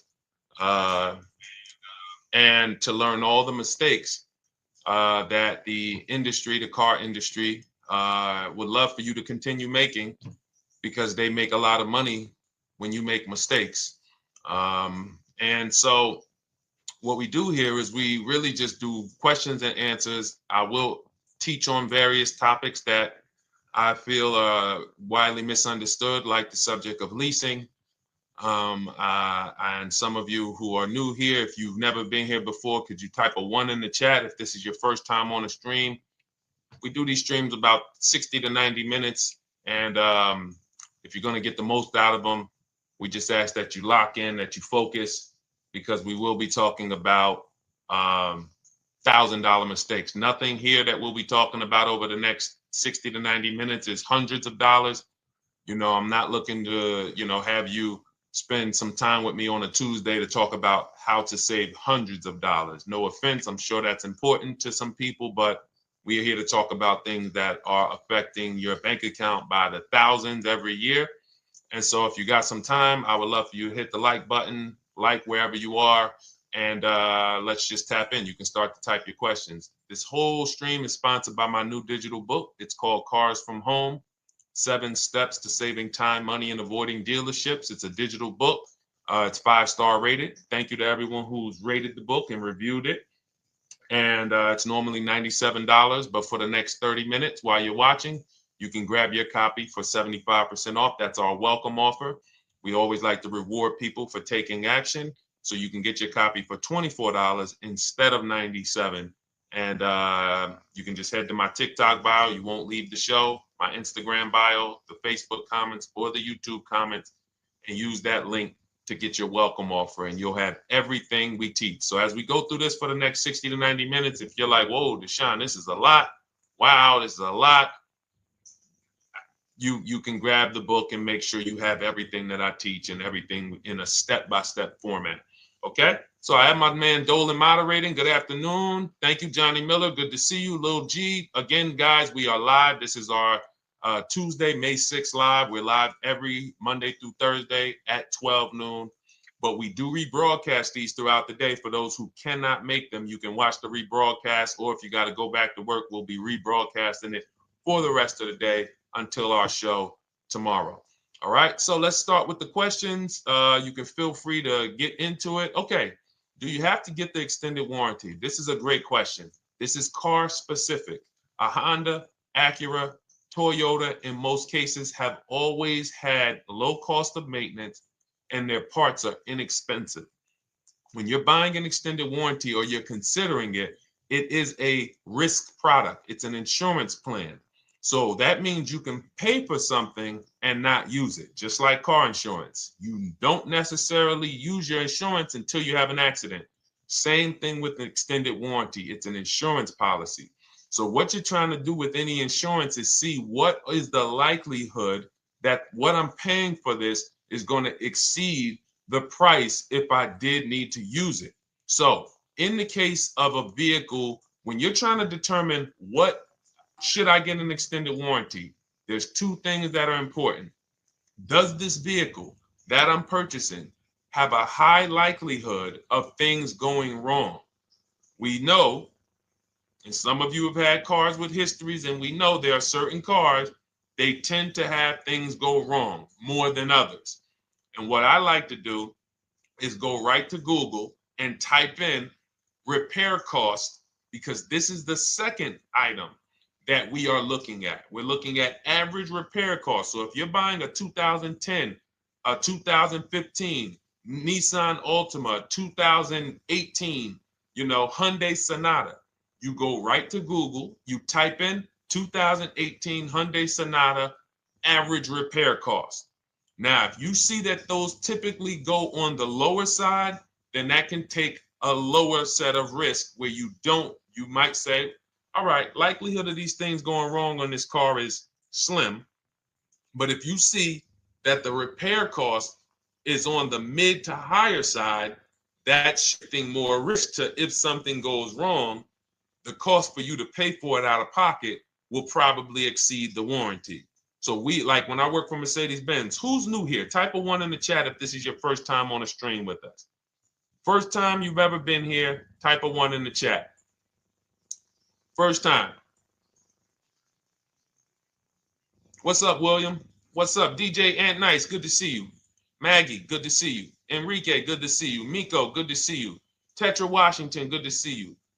Jan, good to see you. Claire Clairvoyant, good name. First time, if this is your first time, just type ones in the chat so I know. I don't want to assume anyone knows who the heck I am and what my experience is. Daniel Thompson on Facebook, great to see you. So I worked for Mercedes-Benz for 5 years, General Motors for 5 years, and I ran my own brokerage, my new car brokerage, called Cars from Home. I started it in 2016. Now, when I worked for Mercedes, when people were purchasing a Mercedes, what I would tell them is buy as much warranty as you can afford.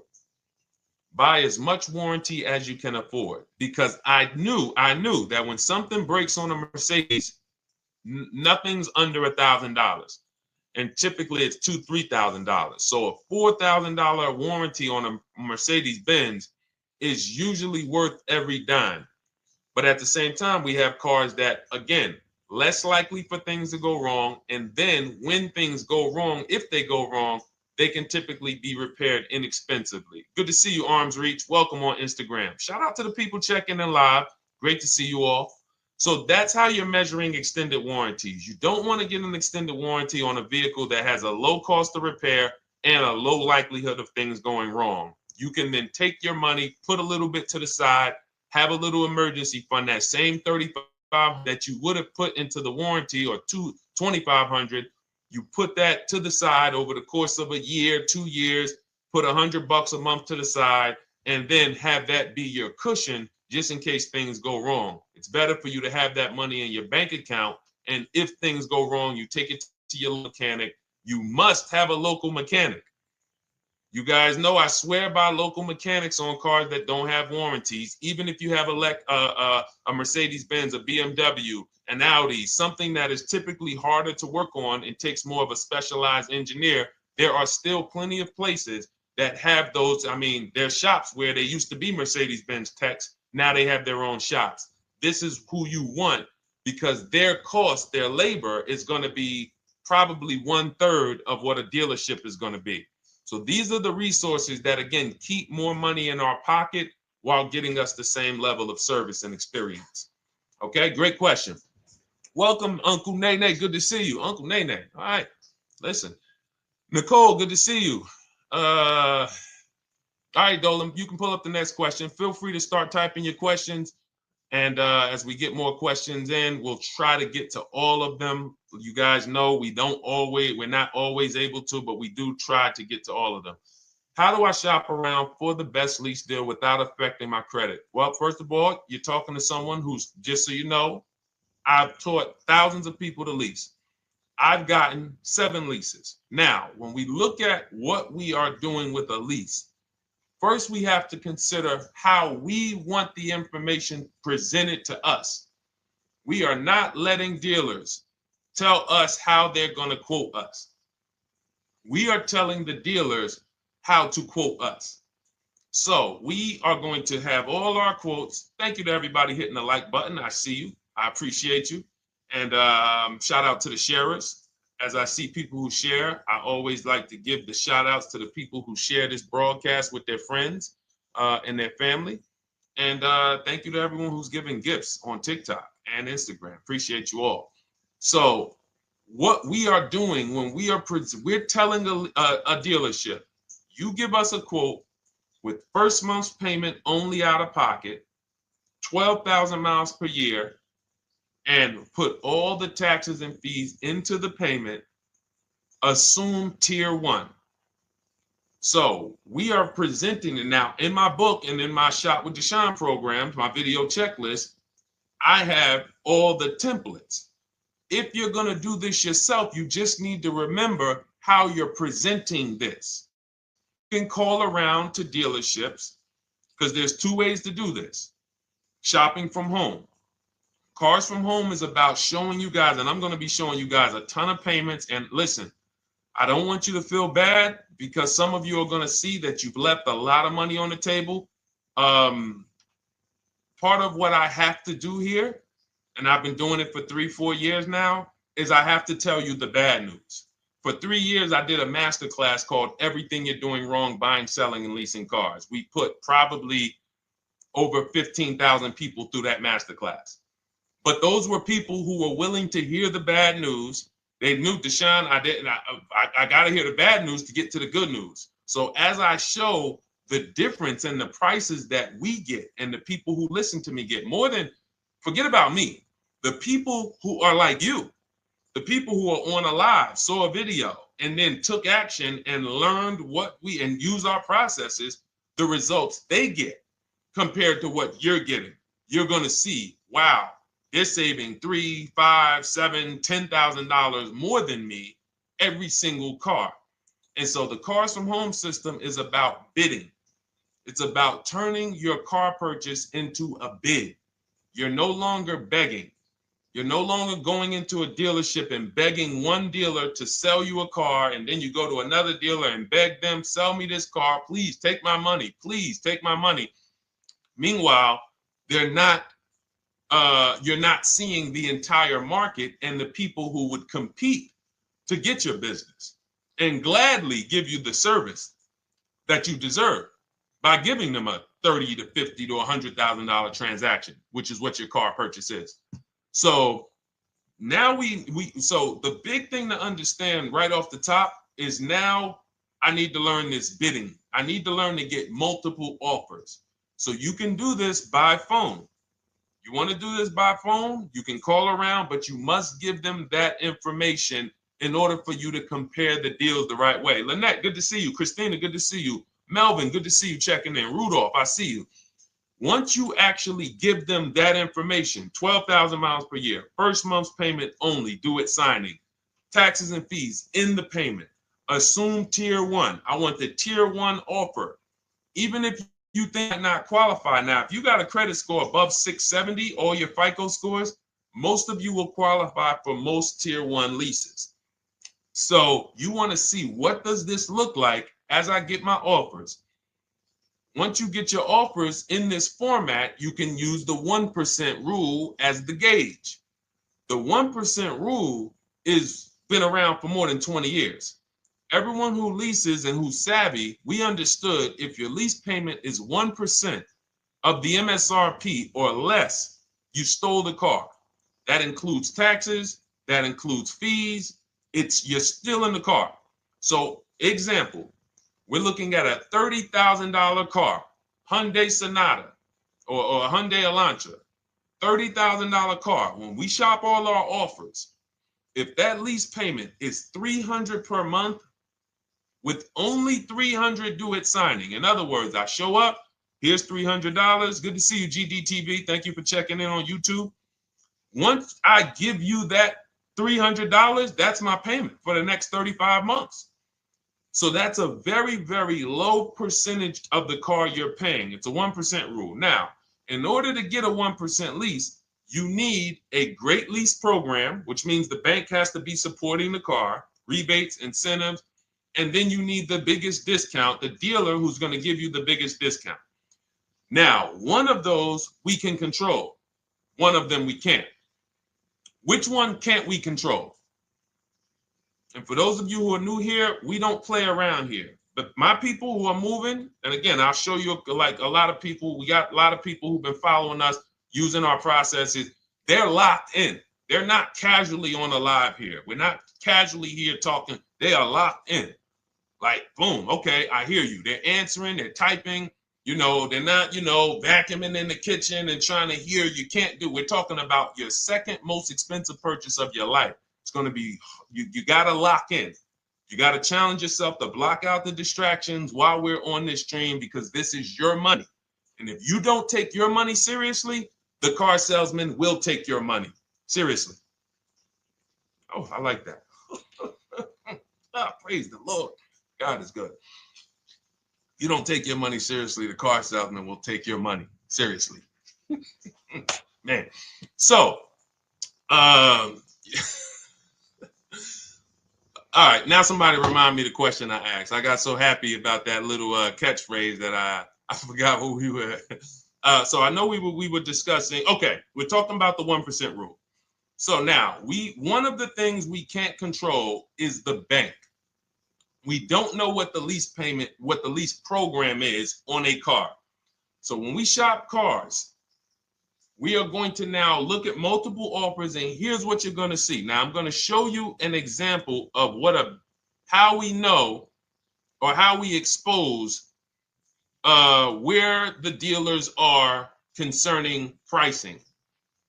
Now, you can't see this on TikTok, but on YouTube, Instagram, Facebook, you guys can see this. I'm going to tell you guys about it. YouTube just doesn't let us do the same type of stream. But this is a particular Infiniti that we shop for. We have offers ranging, this is a $61,000 vehicle. We have offers ranging from $680 per month, which is a 1.1% lease. So a $61,000 car, $680 per month, that's 1.1%. We divide the monthly payment into the MSRP.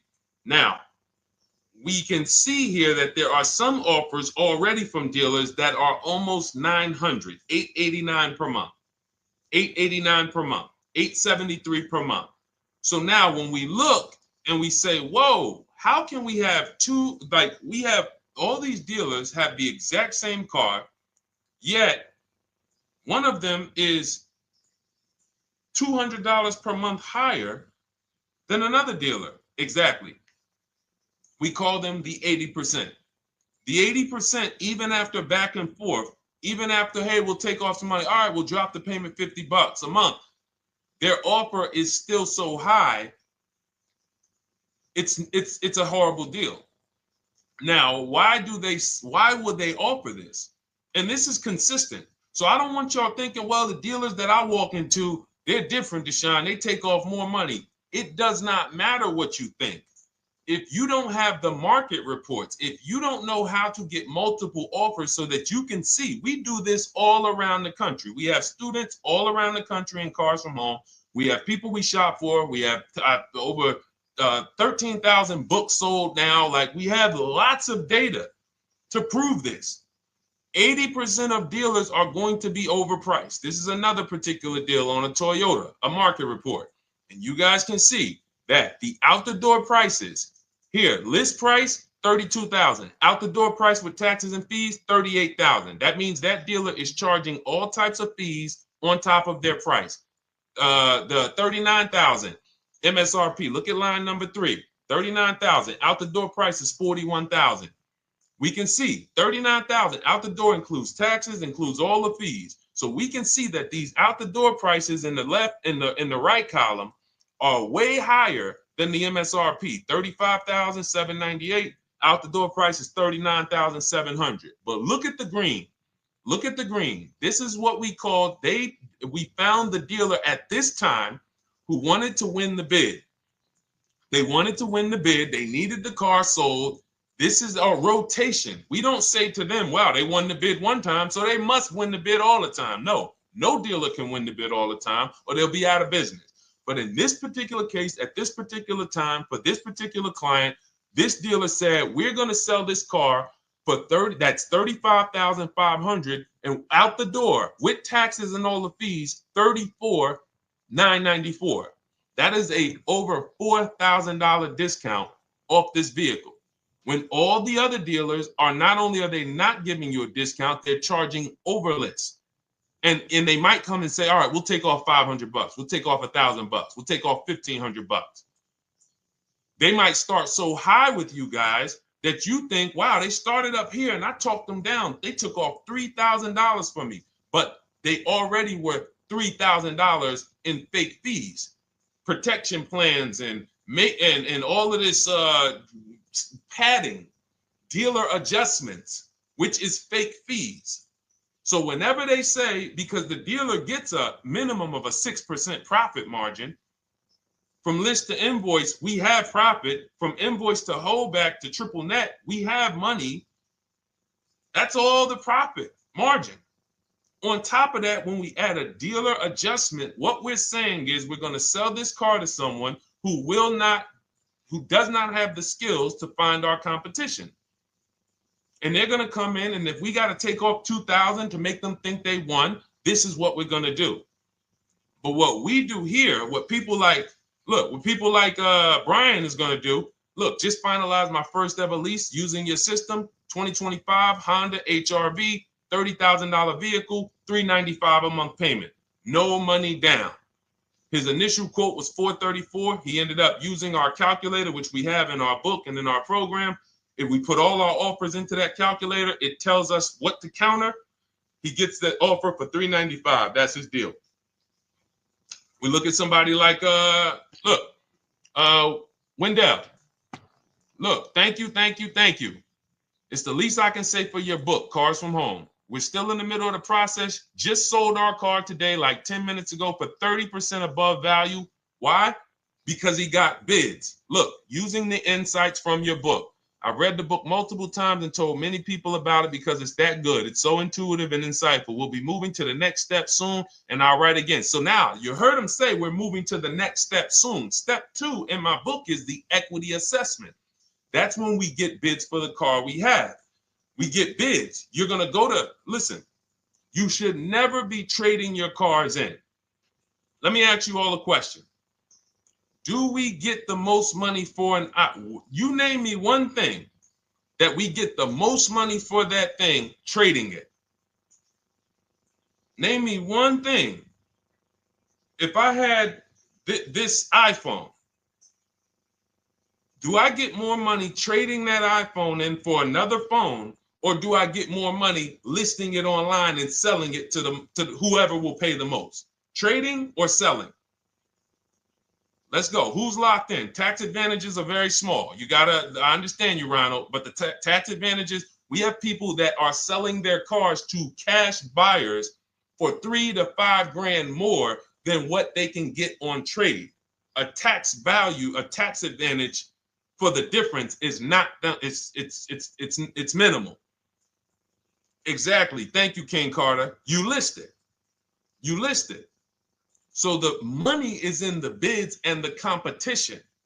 So going back to this person who asked the question, how do I get the best deal on a lease? It's going to be through multiple offers. That's my 2 favorite words. I would wear them on a shirt if I didn't wear unlearn, relearn. Because more than multiple offers, I need you to unlearn. Because the people who come with bad information from years, Deshone, this is not how my uncle taught me to buy cars. Deshone, this is not how I ever heard about getting cars. I was always taught just go in and just don't tell them about your trade and then ask to see the invoice and all of this stuff. That's what I was taught. Yeah, but you're not going to get the prices we're getting until you unlearn all of that bad information. Bidding is how we buy everything. When we go into the supermarket to get spaghetti sauce, all of those companies are bidding. They're bidding. Hey, listen, we'll sell you this for $3.99. Hey, we'll sell you this for $5.29. But we got a better product. We got quality. Look at us. Look, it's all bids. Everyone who wants to sell us something is competing, except car dealers. Y'all notice that?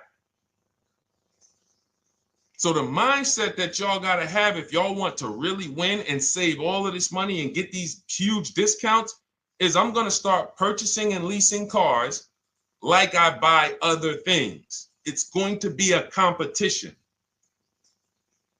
And I promise you, your whole life is going to change. Your entire car buying experience will change forever. You will be sitting here just like my man Ken, graduated, $585 a month payment, no money down on his Nissan Murano Platinum, $50,000 vehicle. He's paying $585, no money down. $50,000 vehicle. How much would a $50,000 vehicle cost us on a loan if he purchased it? How much would a $50,000? Some of you know every $5,000 is how much per month. Let me see who's locked in. Who's locked in? Every $5,000 is how much per month on a loan. I see you, Daniel Thompson. Check in. Good to see you, Dane. Thank you for breaking it down with complete truth. Keeping eyes wide open to know what to exactly expect. There you go, Dane. Welcome. Glad to have you here. We do not play around when it comes to this. All I want you doing is winning with cars, in love with your deals every time you get a car. All right, nobody knows the $5,000. How much is every $5,000 on a car payment? Come on, y'all. These are principles we've been teaching. Thank you, Daniel. $100. Thank you. $100. So we always want to default to a 5-year loan. I'm going to tell you why.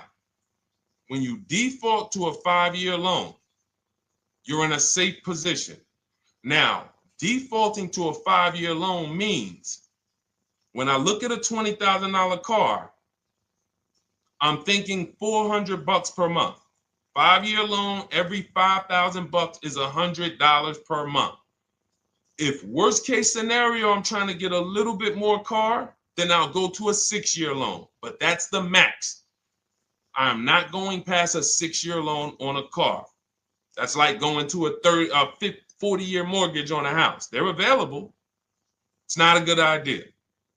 So when we look at these, you say to yourself, wow, a $50,000 car, that should cost him, if he did no, remember, this is a no money down deal. We're just looking at how much money we're putting in these cars.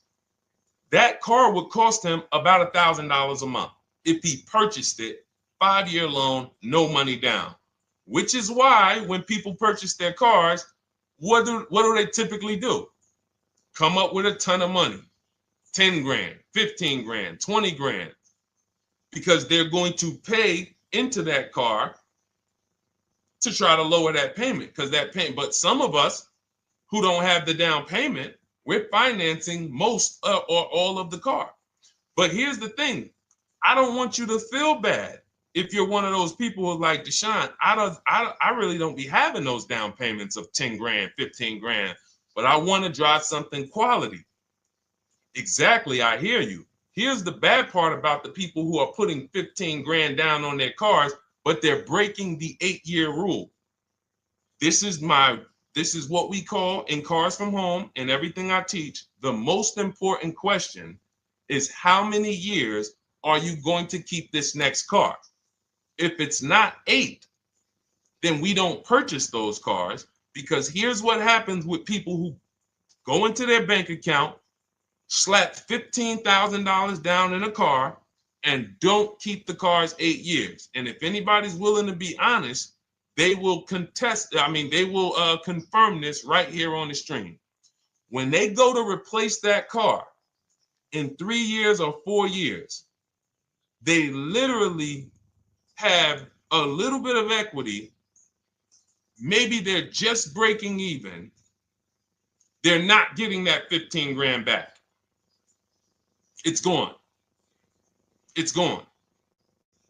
Anyone who puts 10 grand down on a car and then comes back in 3 years, 4 years, all right, I had the car 4 years, 5, listen, I'm going to switch this thing up. They still have a payment. They are barely breaking even. Meanwhile, their payment was 400 or 500, almost double what it would have been if they leased a car, got a below market lease, and they drove a car, no warranty after 3 years, they're driving an inferior product. So if it sounds like I'm here to destroy people from purchasing who are not keeping their cars long-term, that is the goal. Because as long as you are buying cars that you're not keeping 8 years and you buy them, you turn around and you replace them, you are going to continue to spend way more money than people getting below market leases like Ken and like a lot of other people I'm going to show you on the stream. Lots of other people. Look, dealer American Senior Benefits Plan. He's enrolled with us under his company name. Dealer MSRP on this car was $36,300, 2025 Kia Sport X-Line. MSR, boom, boom, 561. Monthly payment is $400. Use the system back and forth, got $400 a month on a 2025 $36,000 car. Once we put our taxes and fees in that would be a $700+ payment. $700 payment, he's paying $400. And y'all wonder why people are losing cars. $300 more per month to drive the same car? It's ridiculous. Imagine somebody like you, when you learn, now you're pulling up. I'm going to tell y'all one more story, and then we'll go into some more questions, because you might not remember what I'm saying. So those of you who have the book, you got this for the rest of your life. But you will remember, hopefully, a story. I'll tell you about my neighbor. So my neighbor finds out that I'm into this car business and that I educate. And he said, hey, Deshone, I was watching some of your videos and I come across this 8-year rule that you teach. And his wife had actually had a Kia Telluride.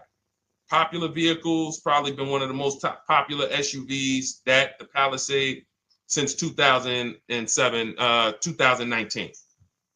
Super popular vehicles. People were charging $5,000 over sticker for them during the pandemic. People were paying it. We were getting them at discounts. Now, his wife totals the truck. She has an accident, totals the truck. She's fine. Truck is totaled. He was financing it. He said, Deshone, I see this 8-year rule thing, man, and I don't keep my cars 8 years. I said, okay. He said, so I'm thinking I should, like, you're saying I should be shopping for a lease on my next one. I said, exactly. I said, make sure you get multiple offers, because if you just walk in and say, hey, work me up a lease, they'll give you the same payment you had on the purchase. And then they'll tell you something ridiculous that they want you to believe, like, hey, the lease is the same price as the purchase, so you might as well just purchase it. And people believe this stuff. Now, I said, you get multiple offers, stay at home. He calls me, he says, Deshone, I got the new version of the Telluride, new. I'm paying $479 a month.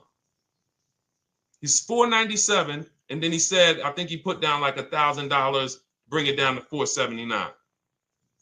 $497. He was just paying $800.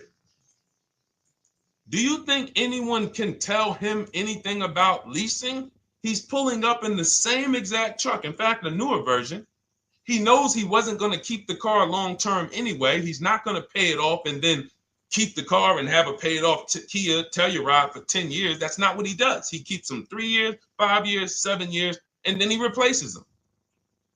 So why is he paying $800 a month for years, no warranty, when he could be driving brand new ones for $497 a month, problem free? But as I said, some people are determined to pay more. But the people who, once you get this leasing thing, if you're not keeping your cars, it will change your life. Now, again, I got a car I'm purchasing, we're keeping it. Anything you are buying, keeping 8 years, forget about leasing. It shouldn't be a thing. Who keeps their cars more than 8 years? Let us know. You're an 8+ year person, let us know. In fact, I don't even want to ask, who has a car right now that they've had more than 8 years?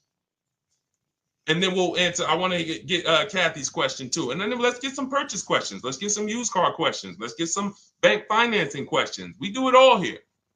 But one of the most misunderstood subjects is this leasing thing, and it is costing you guys thousands of dollars every year. And you're driving old cars with no warranties, paying high payments on them because somebody told you you should be purchasing cars. I'm here to tell you they owe you money. They owe you money. All right? So who has a car right now that they've had more than 8 years? Let us know. How many years have you had it? And by the way, for those of you who just joined, this is our Tuesday, May 6th live. We are live every Monday through Thursday at 12 noon Eastern time. So for those of you who are here catching us live, that's when we're live. We will rebroadcast this and replay this show throughout the rest of the day for those who could not catch it, or if you had to jump off, go back to work. You're like, oh, I got to go back to work. You can catch it on the replay throughout the day. But we are live Monday through Thursday at 12 noon. So welcome to the people who are here. EJ, driving a lot of miles does not matter. Let me break this down for you. So right now, let's go to somebody who else has a lease. Let's look at, because who's heard with leasing you can't drive too many miles? Who's heard that, right? Type me if you've heard that. Let's go. Type me if you heard that. Come on, where's the locked in people at? I see Kathy, I see EJ, I see DJ Ant Nice, I see XP. All right, I see Mr. Slim. Welcome to the community. I see Rhonda. All right, where are the locked in people? Instagram, where we at? Locked in. All right, dang, I see you. Jamel. All right, perfect. So, Sherry, I see you. Sherry Baker on TikTok. So you've heard, oh, you can't drive a lot of miles with a lease. Let's be clear here. You choose the mileage on your lease. It's not selected for you. In fact, the only time it is selected for you is if you don't realize you choose it. That's the only time they're going to choose your mileage for you. If you go in and you do something like, hey, work me up a lease deal, they're probably going to work you up a 10,000 mile a year lease deal. And they're probably going to say, hey, you need $3,000 down, and this is going to be your payment. And next thing you know, it's a high lease, and it's just terrible. Happens all the time. We tell people how to quote us. First payment due at signing, taxes and fees in the payment. So now let's look at a lease, and let me show you what it would look like. So this is Val Boss Lady. She's in our Shop with Deshone program. Everything that you guys know that we're talking about here, if you're like, hey, I really, really want to go deeper, I want the step-by-step, the blueprint, that's my digital book, Cars from Home, 7 Steps to Saving Time, Money, and Avoiding Dealerships. Normally $97. You get a welcome offer. It's 30 minutes because I want to see you win, and you get 75% off for 30 minutes. If you go to my TikTok bio, Instagram bio, YouTube comments, Facebook comments, click those links, and then click that one that says $24 welcome offer. 30 minutes only, reward for taking action. You have everything we teach, the low market leases, the low market purchases, used cars, bank bidding war, making banks and credit unions bid, all of that, $24. You can, somebody emailed me yesterday, said, I'm $15,000 up with what I've learned from you already. And so if you can get it for $24, you can save tons of money for the rest of your life on a $24 investment. In this case, Val's in our, she's more of a wants to do it with me type. Videos, checklist, she doesn't want to read. That's our Shop with Deshone, do it with me program. I coach people. And so she gets a deal on this particular car. Same information, by the way. Not better information here than the book. It's just different learning styles. So she gets a $51,000 electric vehicle, 2025, beautiful vehicle. She's paying 1.16. So her payment on this car, on this $51,000 car, let's continue to make sure we understand the price of these cars. $51,000 car, her payment is $591. No money down. Now, some of you might say, wow, if I got $591, I'd probably put like $3,000 down, bring it down to $499. You could do that. That's how we can do. We can do that because she already got an incredible deal.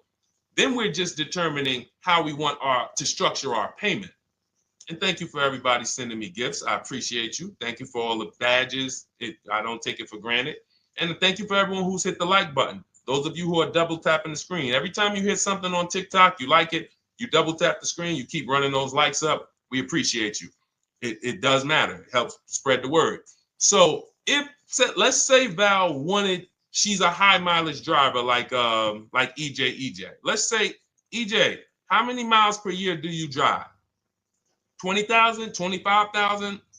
Let us know. I'm gonna show you why. In my book, I have 2 strategies for high mileage drivers. I'll tell it to you guys right now. How many miles a year do you drive, EJ? 25,000, 20,000? Those are both high. Let us know. Or if anybody, else, because, anybody else who's a high mileage driver, let us know. How many miles?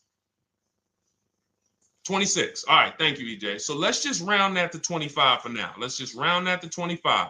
So let's say instead of her $591 payment for a $51,000 car, now you could shop for a $30,000 car and you can have a 1% payment. If it was, a similar deal, you'd be paying $300 a month.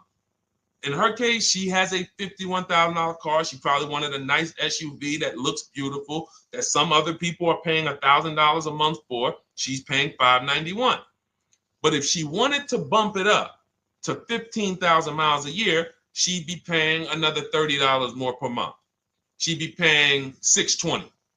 Now, if she wanted to bump it up to 20,000 miles per year, she'd be paying probably another $80-90 per month. So she'd probably be paying $700 to drive 20,000 miles per year.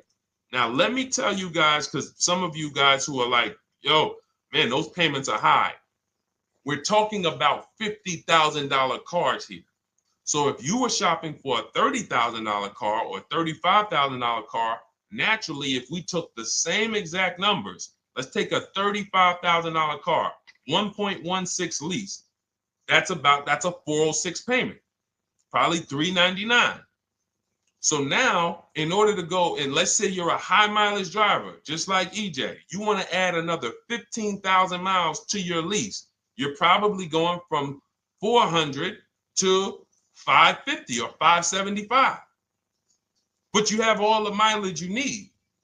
And here's the beautiful thing about that. If I'm paying $175 more per month, but I get all the mileage I want, and when I drop this thing off, I get a new one, I don't have to worry about negative equity, and I put no money down. That is way better than what most people are doing out here, what everyone's doing. Because I'm gonna tell you what most high mileage drivers do who don't put money down. They will go in, buy a car, take a super long loan, 6 years, 7 years, just so they could afford the payment. Now, here's what happens. They drive the car, they put 25,000 miles a year on it. They come back in 3 years or 4 years, and they say, wow, I got 100,000 miles on this thing already. Let me go and swap out the car. What situation are they in at that point, guys? You put 100, you got a 6-year loan, average loan. You drove 25,000 miles per year. You put 100,000 miles on the car in 4 years. You come back, you still have 2 years of payments left. 15 grand negative equity. I used to see it all the time. Thank you, I am rich. Locked in on Instagram. I see you. Locked in. See it all the time. Every car salesman who has dealt with a normal 25,000 mile high mileage driver that does not keep their cars sees it all the time. They come in, yo, man, what you do for a living? Man, yeah, I do DoorDash, I do Uber. Oh man, I work in sales. You know, I'm on the road a lot. You know, I'm here. You know, all right, I want to replace this thing. I got like 110,000 on it. Okay, you still got a loan on it? Yeah. All right, we already know you got negative equity. Then we appraise the car. All right, the car's worth like 7,000. How much you owe? Man, you owe 19,000. All right, well, what can I do? Can you get me into something? Roll that loss all the way over. On top of that, you finance the car, so your payment is high. You finance the whole car, so you're paying a high payment compared to if you had leased, just literally shop for your leases, added your miles to the lease that you needed. You're paying $175 more per month. You got a brand new car. And I'm going to tell you, I did not make this up. I learned this from someone. A lot of what I'm teaching you, I learned from my clients when I was in the dealership. This guy, I worked at Hyundai for six weeks. Man, this dealership, the owners got indicted. I got out of there. Way before the owner got indicted. It just had straight up highway vibes, like the worst you could ever imagine. As I was in there for 6 weeks, I was a manager. I enjoyed being a manager. We did a lot of deals in my department in 6 weeks, but I said, I am out of this place anyway. But I learned something very valuable there. We had a client a customer was returning his lease on his Hyundai Sonata. Guy comes and I'm grounding the lease. I'm doing the paperwork for him. He has 72,000 miles on the car. 72,000 miles. I said, how the heck? I said, you lease this? He said, yeah, I always lease. That's all I do. He said, I used to buy my cars every single time I came. I had to put large down payments, 10 grand, and then I'm still having negative equity when I come to trade it in. I'm having high payments. It's ridiculous. I looked at his payment, and let's say the average payment for a good deal on a Sonata at that time was $300, $325, whatever it was. He was only paying like $550. He was only paying like $150, $175 more per month. He had a 25,000 mile a year lease. And that's what he did. I drive these cars. I'm on the road. Boom, boom, boom. I change my tires. I do my maintenance. 3 years. It's a fixed cost. There's no variable cost. I don't have any surprises. I'm not getting hit with a negative equity bill that I got to transfer, which means when I transfer my negative equity, I get less car on the next transaction. Because if I got to bring over 15 grand of negative equity, that's probably 300 a month that I'm paying for my old car when I get my new car. So if my new car was 400 a month, but my negative equity is another 300 a month, I'm getting less car for my money because now I got to take all those losses and bring them over to my new car. This is high mileage drivers and people who don't understand leasing. That's why you're losing so much money. And when you just flip the switch and realize Deshone is not talking to me emotionally, I am not talking to you about never do this, like these other people who say this, do this. This is how you buy a car. They never talk numbers. Y'all notice that? You notice that, right? You never hear them talk numbers. It's always never do this, always do this. This is the worst way to do this. This is the most expensive way to do this. This costs you the most money. They never talk numbers though. That's why everything I do is to show you the numbers. Thousands of transactions since 2006 in the car business, helping people the last 4 years all around the country. This is the numbers that they might not understand. So if you're not keeping your car 8 years, it does not matter if you drive 20,000 miles a year, 25,000. You should be looking at a high mileage lease. Or my second strategy for high mileage drivers is this, because some of you want a nice car. This is for my people who you're like, man, Deshone, I'm on the road. I got my car that I do my work in. I kind of, slep it around. I don't really want to lease something and then put, that wear on it. I got stuff. I'm throwing bags in the back, whatever it may be. There's a strategy we created called 2 cars, 1 payment. And what will happen is your first car will be a purchase. And if you have an existing car, you're going to keep that. So let's say you have a car now, you're driving a lot of miles, you're doing your 25,000 miles a year. You pay that car off. You keep that car, and then you go and you lease you something nice, regular mileage. So you might get a 12,000 mile a year lease, and then you drive 12,000 in your mileage car, 12,000 on your nice car. Because some people are like, I want a car that I could, when I need to go somewhere nice, this is what I want to drive. When I'm with my family, this is what I want to drive. But when I go to work 5 days a week, I'm going to drive my mileage car, 3 or 4 of those days. And then I'll take the lease maybe 1 of those days, and I'm splitting the mileage. You still have 1 payment. It's low. And then every couple years, you replace the mileage car or you replace the lease car. And depending on when the lease is up, but you want to keep that, and that mileage car should be something that will last.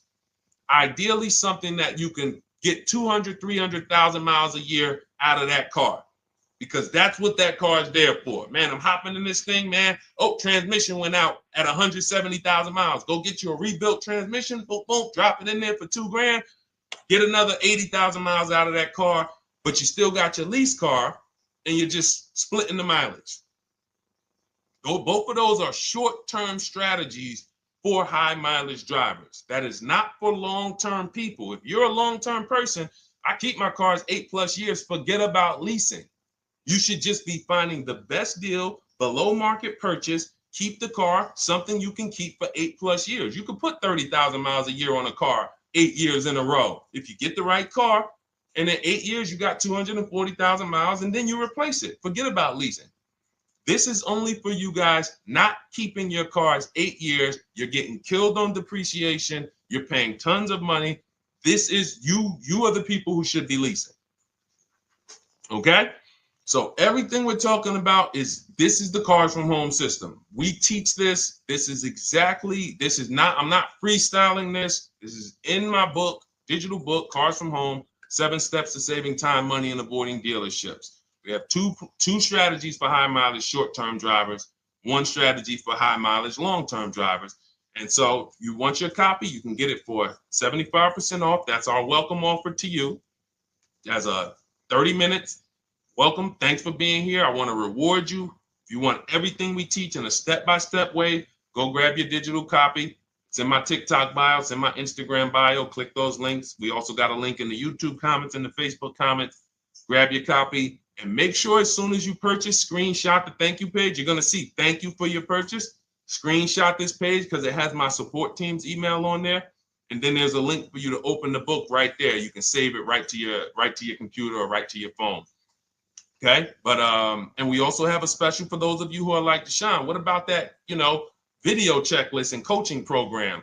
That's lifetime access to my video checklist. You're like, maybe Deshone, I don't really read. I like step-by-step videos. And also, I want to be in your Facebook group. We have 1,600 people before you that are in that group, 2,300 people that are shopping with us that have a lifetime access to our video checklist. We have a $200 special for that welcome offer. And so I'm always about rewarding people for taking action with a special offer. It's limited time though. And so get in where you fit in. All right, let's keep it going. Thank you, Corey. Said amazing knowledge. Thank you. And I'm glad I saw somebody said that's a great idea with the 2 cars. Thank you. It's a great idea. All right. You've convinced me to lease my next vehicle. Awesome. Awesome. Does your service shop for lease terms on the car? Absolutely. If you qualify for done for you, that means you just want to relax. That means we only shop for new cars and leases for people, new purchases and leases. And you have to have a FICO score over 670. But yes, here is a market report that we prepared for a client. Let me put on Do Not Disturb. Here's a market report we prepared for a client. Okay, so I showed you that that's an affinity. We didn't even finish that. We had just started for this client. But this is, do I have one here? No. Do I have a lease market report here? Yeah, right here. So that's an example of what a Kia, this is a particular Kia lease where their best offer was a 1.27 offer. Now, here's how you know you found the bottom of the market. And again, whether you're using the book or whether you're calling around, again, you can call around to do this. The key is not going into dealerships. You cannot do this going in. Once you get your offers, you know you found the bottom when your best offer is between $150 to $200 less per month than your worst offer. And if you're purchasing, you should see a spread of between $3,000 and $5,000 minimum between your best offer and your worst offer. That's when you know you've shopped correctly. Because until you find the 80% dealers, you have not shopped correctly. If you're like Deshone, these prices still seem close. You have not found, you're talking to the 80%. You haven't found the 20% yet. Because the 20% is going to be that $3,000 to $5,000 less than the 80%. That is just the numbers. That's the way it works. So yes, so when some cars you're going to see that the lease program won't allow for a 1.1% lease. The best offer, like we've shopped Hyundai Palisades for years, and I got my dad one back in November, and his best offer is like like around 1.3, 1.28. That's the best I've ever seen on a Palisade. I've never seen a 1.1 on a Palisade. I've had people in our Charles, some of you know, I posted pictures of him when he got his Palisade last year. We clear out the old pictures because we got a bunch of new people with 2025. So we're not going to sit here and talk about 2024s anymore. We got Ken, we got Melissa, we got Sheree, we got a bunch of new people, just Ralph. We're not going to, but I do remember posting Charles who got his Palisade and he's like, he shopped, used the system, got his multiple offers. Best deal was 1.3. So that's where it comes in at because of the lease program. That dealer is already taken off to win the bid, probably taking off $5-6 grand. But if they don't have more rebates and more incentives and a better, then it's not going to lead to a 1% lease. So the 1% leases come from major incentives. Maybe sometimes they have too many of the vehicles. They want to move them. Lots of bank support. But what I tell you is you should be looking for between 1.25 and 1.5. That's how you should budget for a lease, between 1.25 and 1.5. That's a great deal. And if it has a really aggressive lease program, once you get your bids, you're going to see it fall under the 1.25. You see it fall into 1.1, 1.2. but we don't know what the lease program will be until after we shop for that vehicle. Okay? So yes, absolutely. It's an empowering way to shop. It's also fun because you can see, man, I'm not begging anymore. Like, these people are like, please do business with me. Please do business with me. You know, and then you start to feel bad for everybody who's still in those dealerships doing it the old way, because you know they're talking to the 80%. There's no way they can win. They don't even know there is an 80% to realize that's who they're talking to. So when the dealer says, all right, I'll take off $4,000, they're like, wow, I won. Man, the dealer took off $4,000. But if they saw the whole market, they would understand that that dealer actually is overpriced by $7,000, $10,000. So taking off the $4,000 means nothing. It's just sad. It's a sad thing. And that's why I spend my time trying to convert you guys from negotiating one-to-one to getting multiple offers so that you can see for yourself. All right. Thank you, Julie, name Richardson. Thank you for sharing. XP got the number 2 gifted badge. Forgive me because I don't really know what that means, but I just know that's what it's saying. So I appreciate it. Thank you, Corey22. Sherry Baker, thank you so much. Number 1 gifted badge. All right, let's go to some more questions. We got some more questions. Dolan, I'm sure you got a lot of them. And what I'm going to do for the rest of the broadcast is just try to do rapid fire questions and answers. Okay. And if you guys want me to go deeper on any particular subject, then just feel free to say, hey, could you go deeper on that? How do you get a car loan with bad credit? Well, we have a resource. It's not our company. We have nothing to do with them. But we always try to stay up to speed on who's financing people with bad credit, because the goal is you don't want a dealer controlling your financing. Somebody just came up to me. He's a neighbor.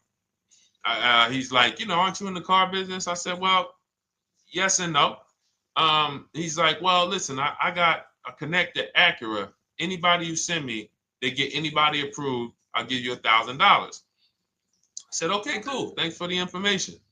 For them to give me $1,000 just for sending the customer, and he's also a middleman, he's not a salesman, how much money are they making on the customers? If they're going to give me $1,000 just for sending someone with bad credit to them, how much are they making on the deal?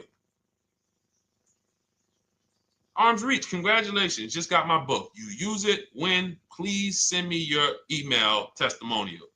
Well, as you use it, just as you do your equity assess, everything, email me. Congratulations. How much are they making? We can imagine, right? If they're giving me $1,000 just for bringing them the customer. So this is what happens when you let the dealership control the loan. Because why do we separate? All right, I'm gonna break something down I call the 3 pillars of great car deals. Three pillars. You can't get a great car deal without maximizing each pillar. And some of y'all that have been with us for 3 years, y'all already know the 3 pillars. First, who you buy your car from. Second, who you get your loan from. Third, who you sell your old car to. That's 3 separate transactions. The car business has trained you guys to give them all 3. All 3. The car business has trained you guys to give them 3 transactions. Anytime you purchase the car, who's done this? Be honest. Purchased the car from a dealership, sold them your old car, in which case you call it a trade, and they got you your loan. Who's done this? 3 transactions in one. Why do we know these are 3 transactions? One, there's competition. People want to buy your car. It's okay, Corey. That's that. Thank you for being honest. That's how we change. The reason why we know that these are 3 transactions, because there's people who want to compete in every one of them. There are people who want to buy your car. That's why step 2 in our book, we never trade. We get offers from CarMax, Driveway, Carvana, AutoNation, Car Gurus, Kelly's Blue Book Instant Cash Offer. It's a bid. We just had someone sell their lease. Miss Hickman, she sold her lease, made $4,700 selling her lease. CarMax won the bid. Drove the car for 3 years, had equity. She dropped her lease off. They gave her $4,700. Won the bid. That's one pillar. Second, who I'm going to get my loan from if I'm getting a loan. Those of you who are paying cash or leasing, this is not a pillar. But we need to bid out our loan. We had a great talk yesterday on our show yesterday where I asked, who do you guys get your loans from? Most people said the bank, the credit union, the dealership. One person said the right answer, whoever gives me the best APR. That's the right answer. And then we have who we buy our car from. There's banks and credit unions that want to compete for our loan. There's multiple dealers who want to compete to sell us a car. So we can't get a great deal until we have bid out each pillar. And that's why when we have bad credit, if we let the dealer now control, this dealer has a car. We didn't bid out that car to find out, is it a great price? Now they're also giving me the loan and they're charging me 25%. We didn't bid that out to see, is that the best loan I could get, even with my bad credit? Is that the best loan I can get? So the key, what you want to do first, if you have bad credit, is I'm online looking for anyone who will finance me with bad credit separate from the dealer. I'm not going to Carvana.com and saying, hey, you can get a car with us you can get a loan with us as long as you buy a car from us. You're mixing the transactions. You're taking away my ability to get bids. I'm finding someone you should check out. There's a resource. Oh my goodness, what's the name of the company? It's in my book, but I want to give it to you. Goodness, it's slipping my mind right now. Send me an email or DM, because here's the thing. If you use just that part and get the loan funded, but you don't know how to bid out everything else and structure your transactions, and are you keeping the car 8 years? Because if you're not keeping the car 8 years and you're like, Deshone, I hear you talking about leasing. I'm not keeping my car 8 years, but my credit's not good. The only purpose, if you telling me that I could be driving brand new cars for cents on the dollar, but I don't qualify right now, this car that I'm going to get is to set me up. So I'm not going to get a $30,000 car. I'm going to get me a $12,000 car, $10,000 car, the cheapest car I can get a loan on, so I can establish a payment history. And once I establish a 2-year payment history, yeah, I'm going to drive a car less than what I could drive. I got the money. I could afford more than this. But you're not setting yourself up for the right transaction. You should be setting yourself up and saying, all right, I'm going to sacrifice with this car, drive something that I know this is not my ideal car, but I'm going to build 2 years of payment history. So when I go and I swap into my lease in 2 years, I'm out with a brand new car. I'm paying cents on the dollar, and I won. But it was a plan. It was a long-term plan. This is the second most expensive purchase of your life. You can win every single time, or you can lose and set yourself and your family back 5 to 10 grand each car or more. Every time you get a car, it's 5 to 10 grand more you're coming out of your family's bank account than what could have. Then you got the car breaking down. Now you got tow trucks, all because you don't have an actual plan you're rolling out. And that's what I see a lot of people do with bad credit. Oh man, I got bad credit. I'm just going to go and get me something. I could afford $600 a month. And they go and buy the most expensive car. But because 25% interest is on the loan, they're not getting the most car for their money. Now, 3 years down the road, they're going to pay the high payment, still have negative equity because the interest is so high, and then they go and swap and do it again.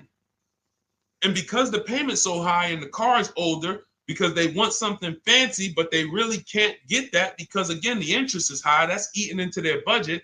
Now, they're going 3 years down the road. They missed 3 payments. They were late 3 times, so they're no closer to leasing. Credit's still bad. This is disaster. So if you're a long-term person, I break it down for you guys into two groups of people: long-term, short-term.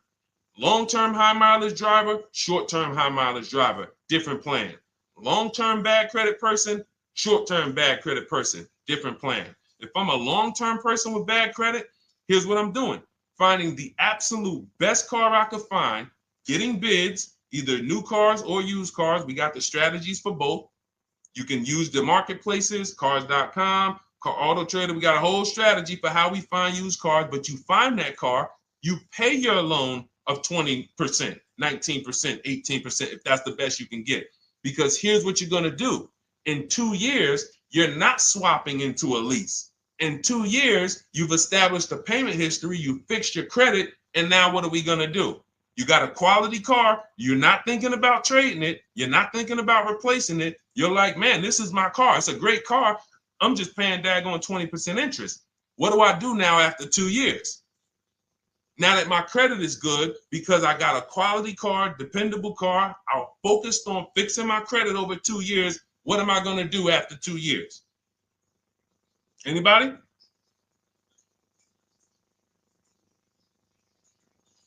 Thank you, Arms Reach. Refinancing the car. Exactly. Exactly. So that's the bad credit long-term strategy. Great car, dependable car. Car's not going to break. This car is going to last me 10 years. Right now, when I bought it, 20% interest rate. That was where my credit was. But I worked on my credit. Boom. I'm a 690 now. I'm a 720 now. I'm refinancing that into a short-term, into a shorter-term loan, and I won. Pay this thing off, and I'm going to keep it. Nothing to talk about leasing. Leasing only comes into play where the 8-year rule is concerned. I'm not keeping this next car 8 years. I should be setting myself up to lease, or I should be leasing. That's how I'm going to save the most money, keep the most money in my bank account, have the best car. Not even close. Not even close.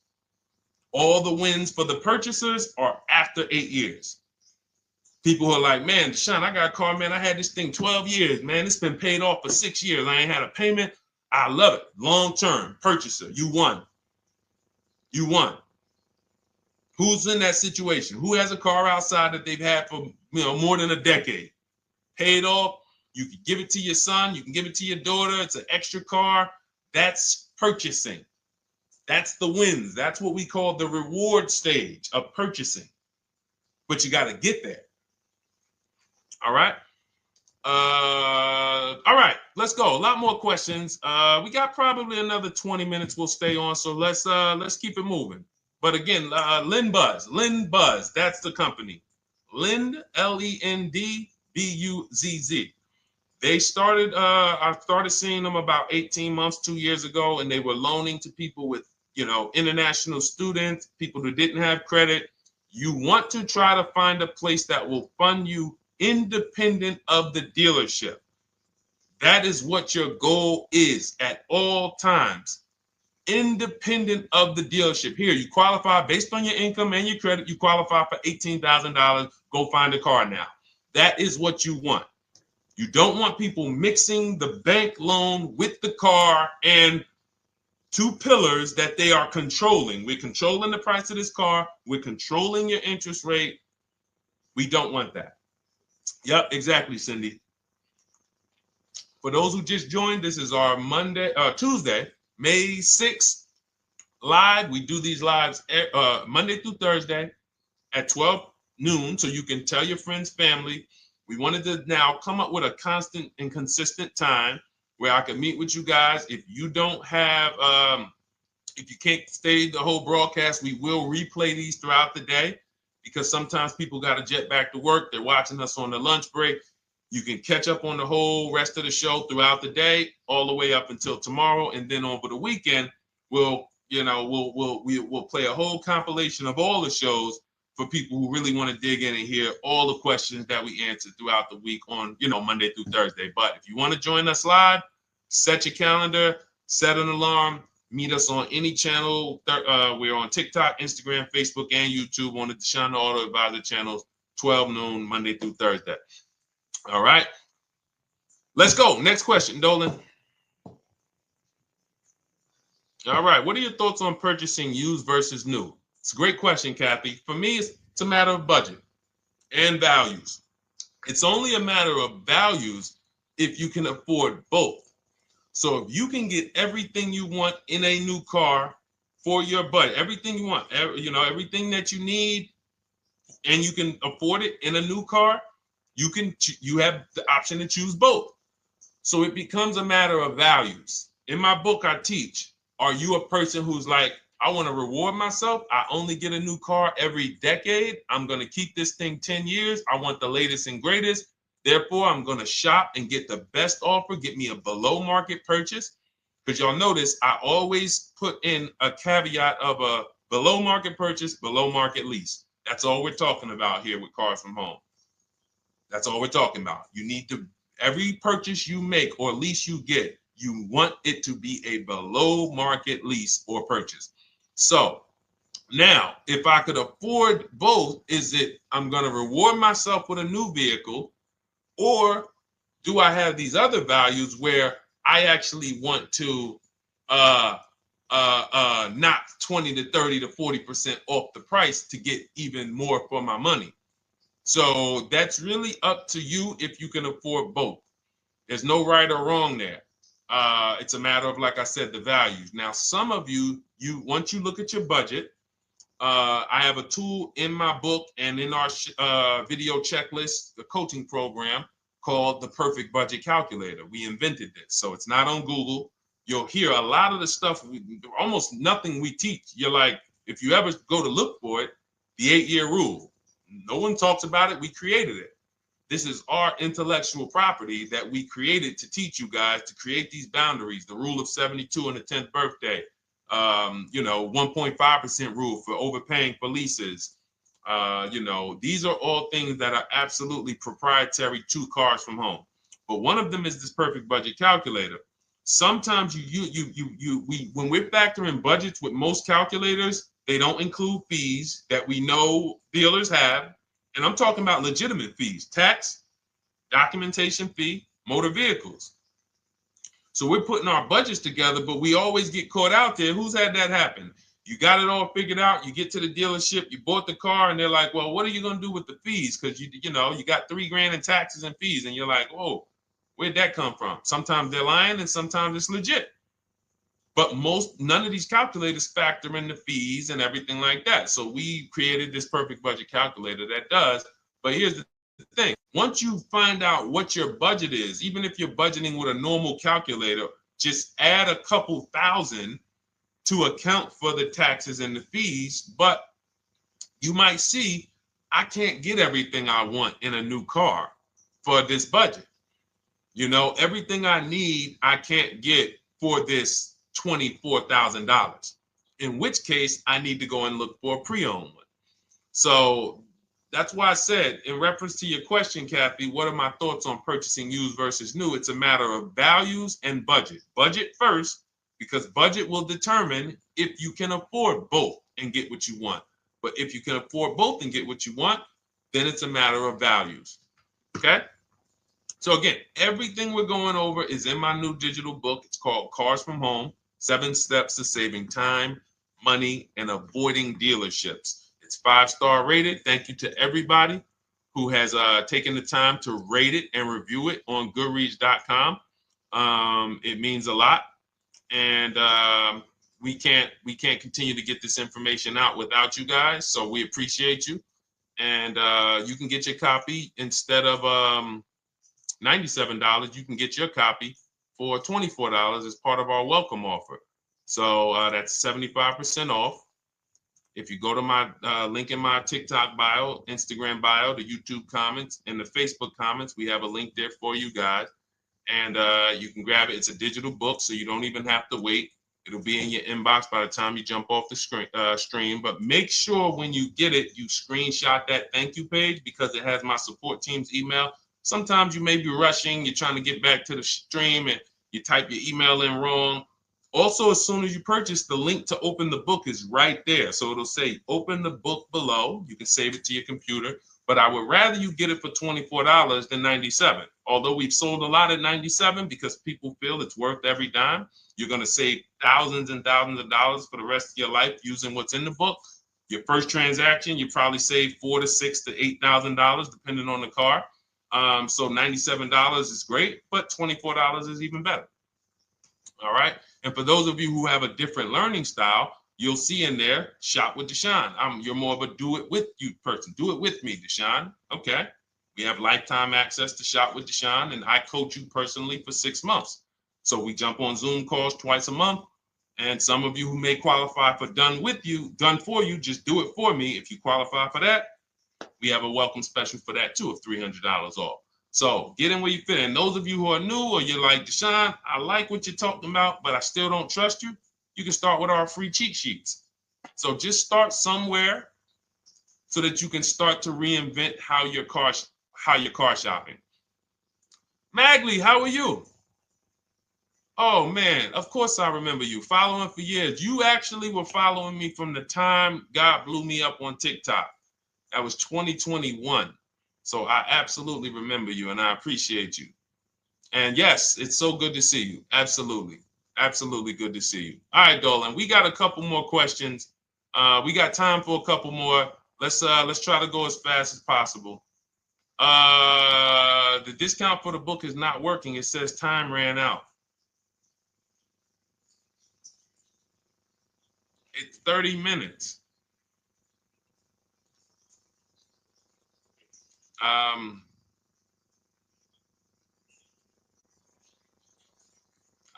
don't know. I don't know. Y'all help me out. I don't know what to do with that. I'm sorry. If the welcome offer for $24 was not really 30 minutes, then that means I'm just lying to you. You know what I mean? I'm just like, oh yeah, it's 30 minutes, but come back in 2 hours and it'll still be, you know what I mean? It's, start with the cheat sheets. You know what I'm saying? Like start with the cheat sheets. Get yourself your free cheat sheets, and start there. And when you feel better about working with us in some capacity, you go to the next step. Start with the free cheat sheets. All right, let's go, Dolan. So I'm a new driver. Should I be looking to be an 8-year person or a lease person? Well, I'll tell you this. I got 3 young adults. My daughter, my daughter who's 18, my niece who's 20, and then a young man that I, basically like a son to me who's in the Navy and he's 21. Well, he'll be 21 this year. So he's 20. Now, they all called me in the last 3 months because my daughter's getting her license. My daughter didn't call me. She's getting her license in the next, in June. And we've all talked about this. How should I get this car? Now, my situation when I was 22, I'd already bought a $500 Mitsubishi Eclipse. Transmission went out on me probably after 6 months. And then I bought a buy here, pay here car. This is before I got into the car business. I got into the car business, I was 22, working for Pontiac GMC Buick. So I get this buy here, pay here car. It was a quality Chevrolet Cavalier. I didn't know anything about cars, so I went to a local spot. They said, hey, put down this, just pay us $50 a week. So I did that. But 22, I had my daughter, and my boss says to me, hey, why don't you lease something? And I was already selling cars, but I just didn't think, could I even, qualify for a lease? I don't even know what I was selling them, but I'm just literally doing what most salesmen do. All right, he wants to lease. All right, what's the payment? Yeah, tell him it's this. All right, perfect. They said it's that. Oh, that's a little too high. All right, they said it's a little too high. All right, so that's what I was doing. I didn't really understand anything. That's most car salesmen. So I end up getting a Pontiac G6. I'm 22. I paid $256 a month. Now, it would have been less but I didn't get a tier 1 approval because I didn't have, I think my credit was like mid 6s at that point. And you know, you really want to be over 670 to get most of the tier 1 approvals. But it would only raise my payment maybe $25. Wasn't a lot. Now I'm 22. I'm driving a brand new 2007. It's still 2006. 2007. I'm pulling up, brand new car, full warranty, $256 a month. At the same time, I have a friend, got a vehicle, Toyota, financed it, went in. She had, you know, we had our, she had a young child, a little older than us, maybe 1 or 2 years older than us. And then she goes and she purchases a car, $500 a month. She didn't get ripped. That's what a $20,000, $22,000 car costs. She got a Corolla, $500 a month. We're 22. Plus insurance. This is enough to break a young person, young family. I'm paying $256, she's paying $500. That right there. When I tell people that story, it's amazing to me how many people will say, Deshone, when I got my first car, my parents took me out. We financed this car. We financed this. I was paying $400, $500, $600 a month.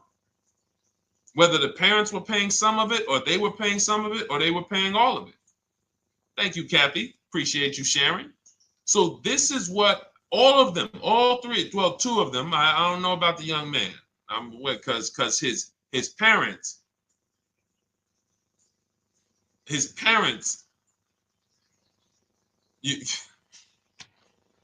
I'm not going to override your parents. And if your parents tell you that they think you should buy a used car or buy a good, then okay. But I'm just telling you, when you see my daughter and you see my niece pull up in brand new cars and they have low payments and they don't have to worry about getting stranded on the road, hey, call the tow truck. Do we still have a warranty on this thing? So I would be again, 8-year rule.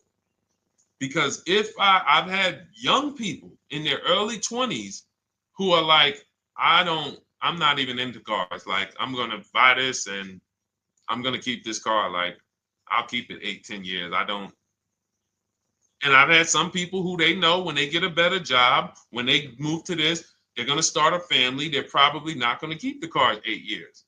So it still goes back to the 8-year rule. Always. Always. Most young people, most people should be leasing their cars. That's how I did very well throughout my 20s. Praise the Lord, because I did not have high car payments. I didn't have cars breaking down on me where I had to be like, oh man, couldn't get to work today.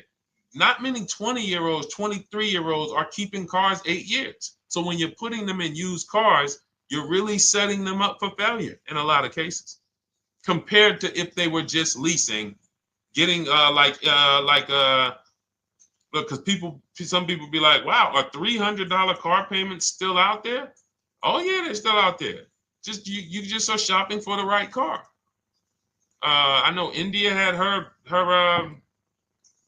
look, Rosalie, she's in our done with you video checklist and coaching program, like Cars from Home. She's, you know, this is our Facebook group she's commenting from. 3 vehicles she got, all for her sons, all of them. A Nissan Rogue, $399 a month. That's a $36,600 car. She got a Mazda CX-30. That's a $28,200 car. Payments $339 a month. $339 a month. And then she got a Mazda CX-50 for her other son, $40,000. On top, we haven't even talked about the equity and leases and selling leases and, you know, really maximize her equity, because she said she got $6,700 selling 2 of the old leases. $6,700. Drove the cars for 3 years, had equity, bid it out, sold 2 of them, $6,700. You're probably like, Deshone, I didn't even know you could sell a lease. My question is, how much has that cost you? So when you're looking at investing in anything we're doing, be it my book, be it Shop with Deshone, our video checklist and coaching, be it our Done For You program. One thing that we do covers everything. Your first deal, if you're moving, you're gonna be like, shoot, I got everything I just invested back times 10. That's what we hold ourselves accountable to. Just her equity alone, she made $6,700 selling 2 cars. Didn't even know I could sell leases, and I just put $6,700 in my pocket selling 2 leases. Whoa. So $300 payments. Those would be perfect cars for young people. $339, that's with no money down. Imagine if she wanted to put another $2,500 down, bring the payment down to, $275. This is the way to be moving. And those of you who are getting this, are you getting this? If you're getting this, type some dollar signs. Who's getting this? Who's getting this? Type dollar signs in the chat. Who's getting it? Let's go. Who's locked in? All right. I see you, Mario. I see you, Dane. I see you, Terry Carter. I see you. Who's getting this? Who else is getting it? Who else is locked in?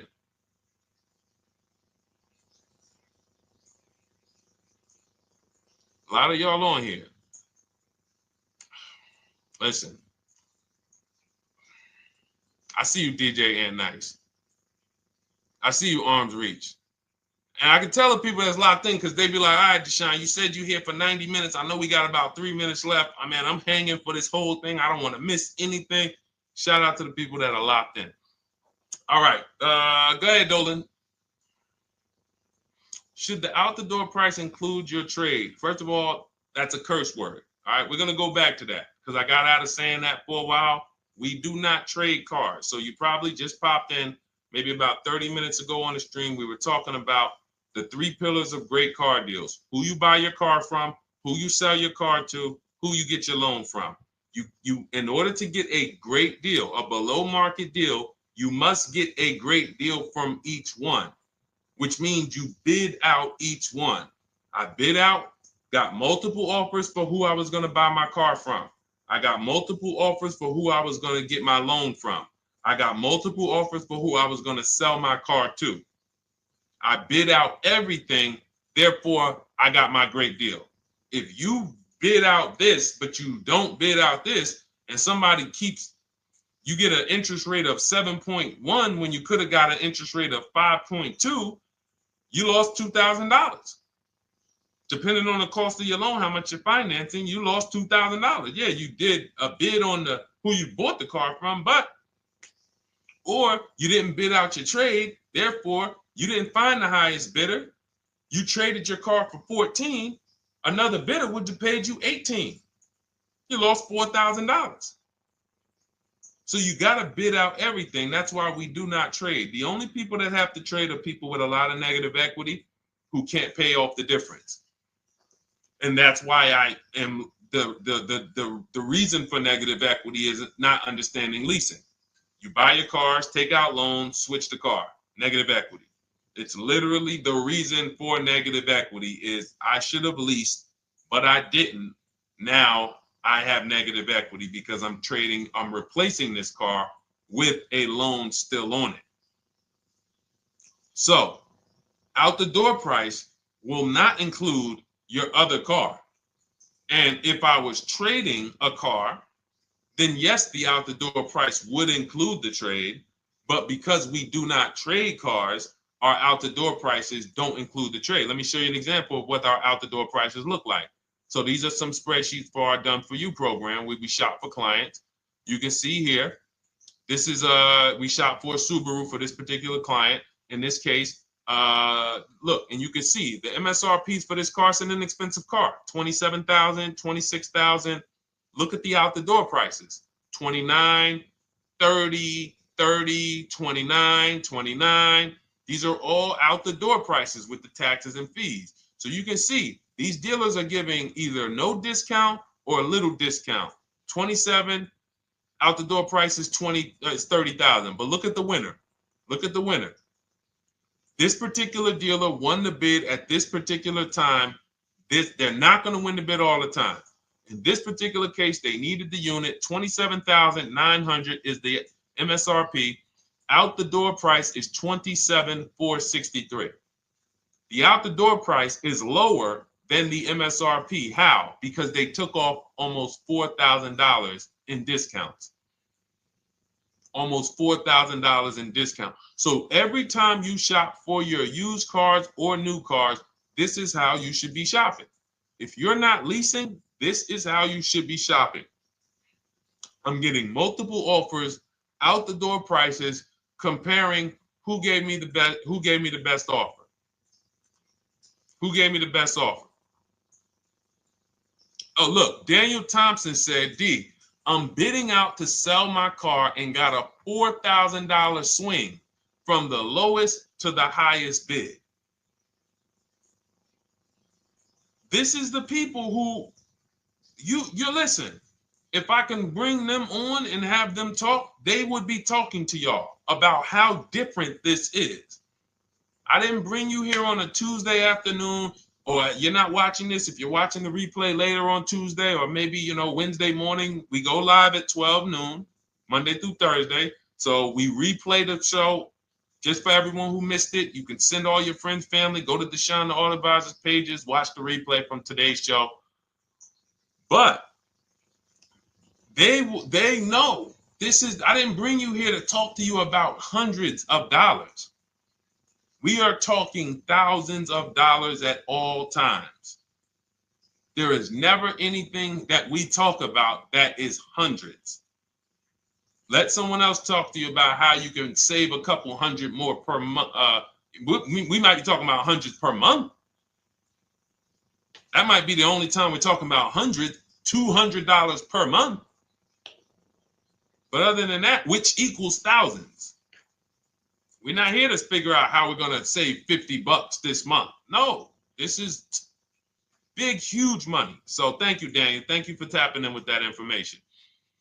So, all right, listen, guys. Everything we teach is in a step-by-step format, because when it's not step-by-step, you'll get overwhelmed.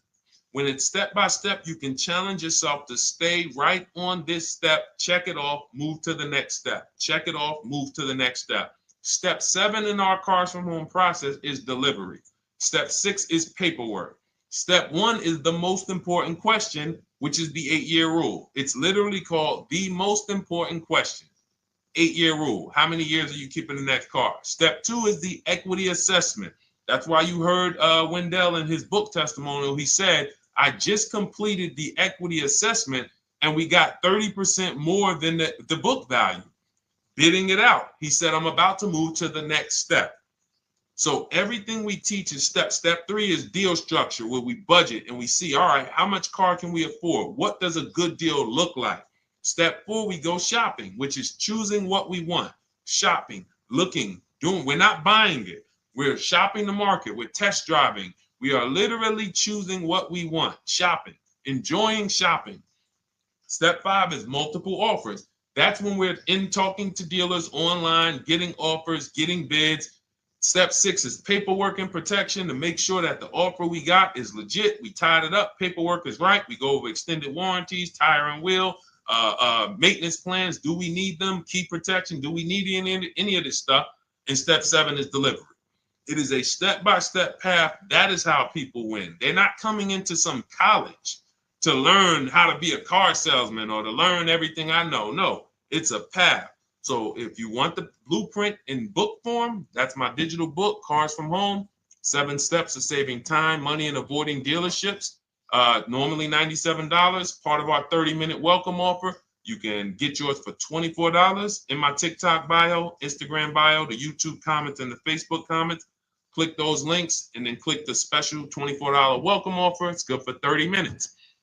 And you'll save 75%. If for those of you who are like, Deshone, what about that video checklist? That is our Shop Done With You program. Cars from Home, Done With You. You get lifetime access to everything we teach, all our below market videos, and it's short videos. I want you guys getting cars in 90 minutes. 90 minutes. Not shopping. The shopping might take you longer. Deciding what you want, you might be doing that for 2 months. But once you decide what you want, I want you to be able to get below market deals in 90 minutes. That's how I do it. We're not hours and hours to get these car deals. Some of these deals we make in literally 45 minutes over a 3-day period. So that is how we do it. And you'll have access to our coaching program. We do Zoom calls twice a month, first and third Wednesday. And you have a Facebook group with 1,600 people in it that have come before you in the last 3 years. And then for those of you who qualify for shop with done for me, just do it for me, Deshone. New cars, new cars and leases only. Credit score has to be over 670 FICO. Book a call with our team. Let's see if we can help you. All of those have welcome specials. The book is 75% off welcome special. Shop with Deshone is $200 off welcome special for 48 hours. And done for you is $300 off for 72 hours. All welcome specials for people to say, all right, I'm taking action. I'm going to take advantage of a lower investment for taking action immediately. And for those of you who you're still new here, you're like, Deshone, I like the information, but I need to get, can I get some free advice first? Let me test out some free advice. You can, of course, go download our cheat sheets, and that's there as well. All of that is in the Cars from Home Toolkit. So always a pleasure. We will be back tomorrow, 12 noon. Please mark your calendars, tell your friends, bring a friend, and we'll continue to, we'll continue to do what we do and try to make sure you guys have everything you need to win every car you get. I want you sending pictures with the numbers. You know you've done it right when every car you get, you have pictures with the numbers. You know people who purchase cars all the time, all post their pictures. Hey, had to upgrade. Oh, just got this. Hey, had to treat myself. Oh, watch it now. But you never see the numbers because they really are not confident in the numbers. They don't want to talk about the numbers. Everybody who shops with us, whether you're getting our book, whether you're using our stuff, and sometimes people who they piece together my social media videos and they'll get it done. But they are sending the numbers. Look at what I paid for this car. Not only did I get a great car, but look at the deal I got on the car. That's when you know, all right, you understand this thing. All right, have a great day, y'all. See you tomorrow. And if you couldn't make the whole broadcast, feel free to watch the replay. We'll be replaying it throughout the day until tomorrow's show. All right, have a great day, y'all. Thank you. God bless you.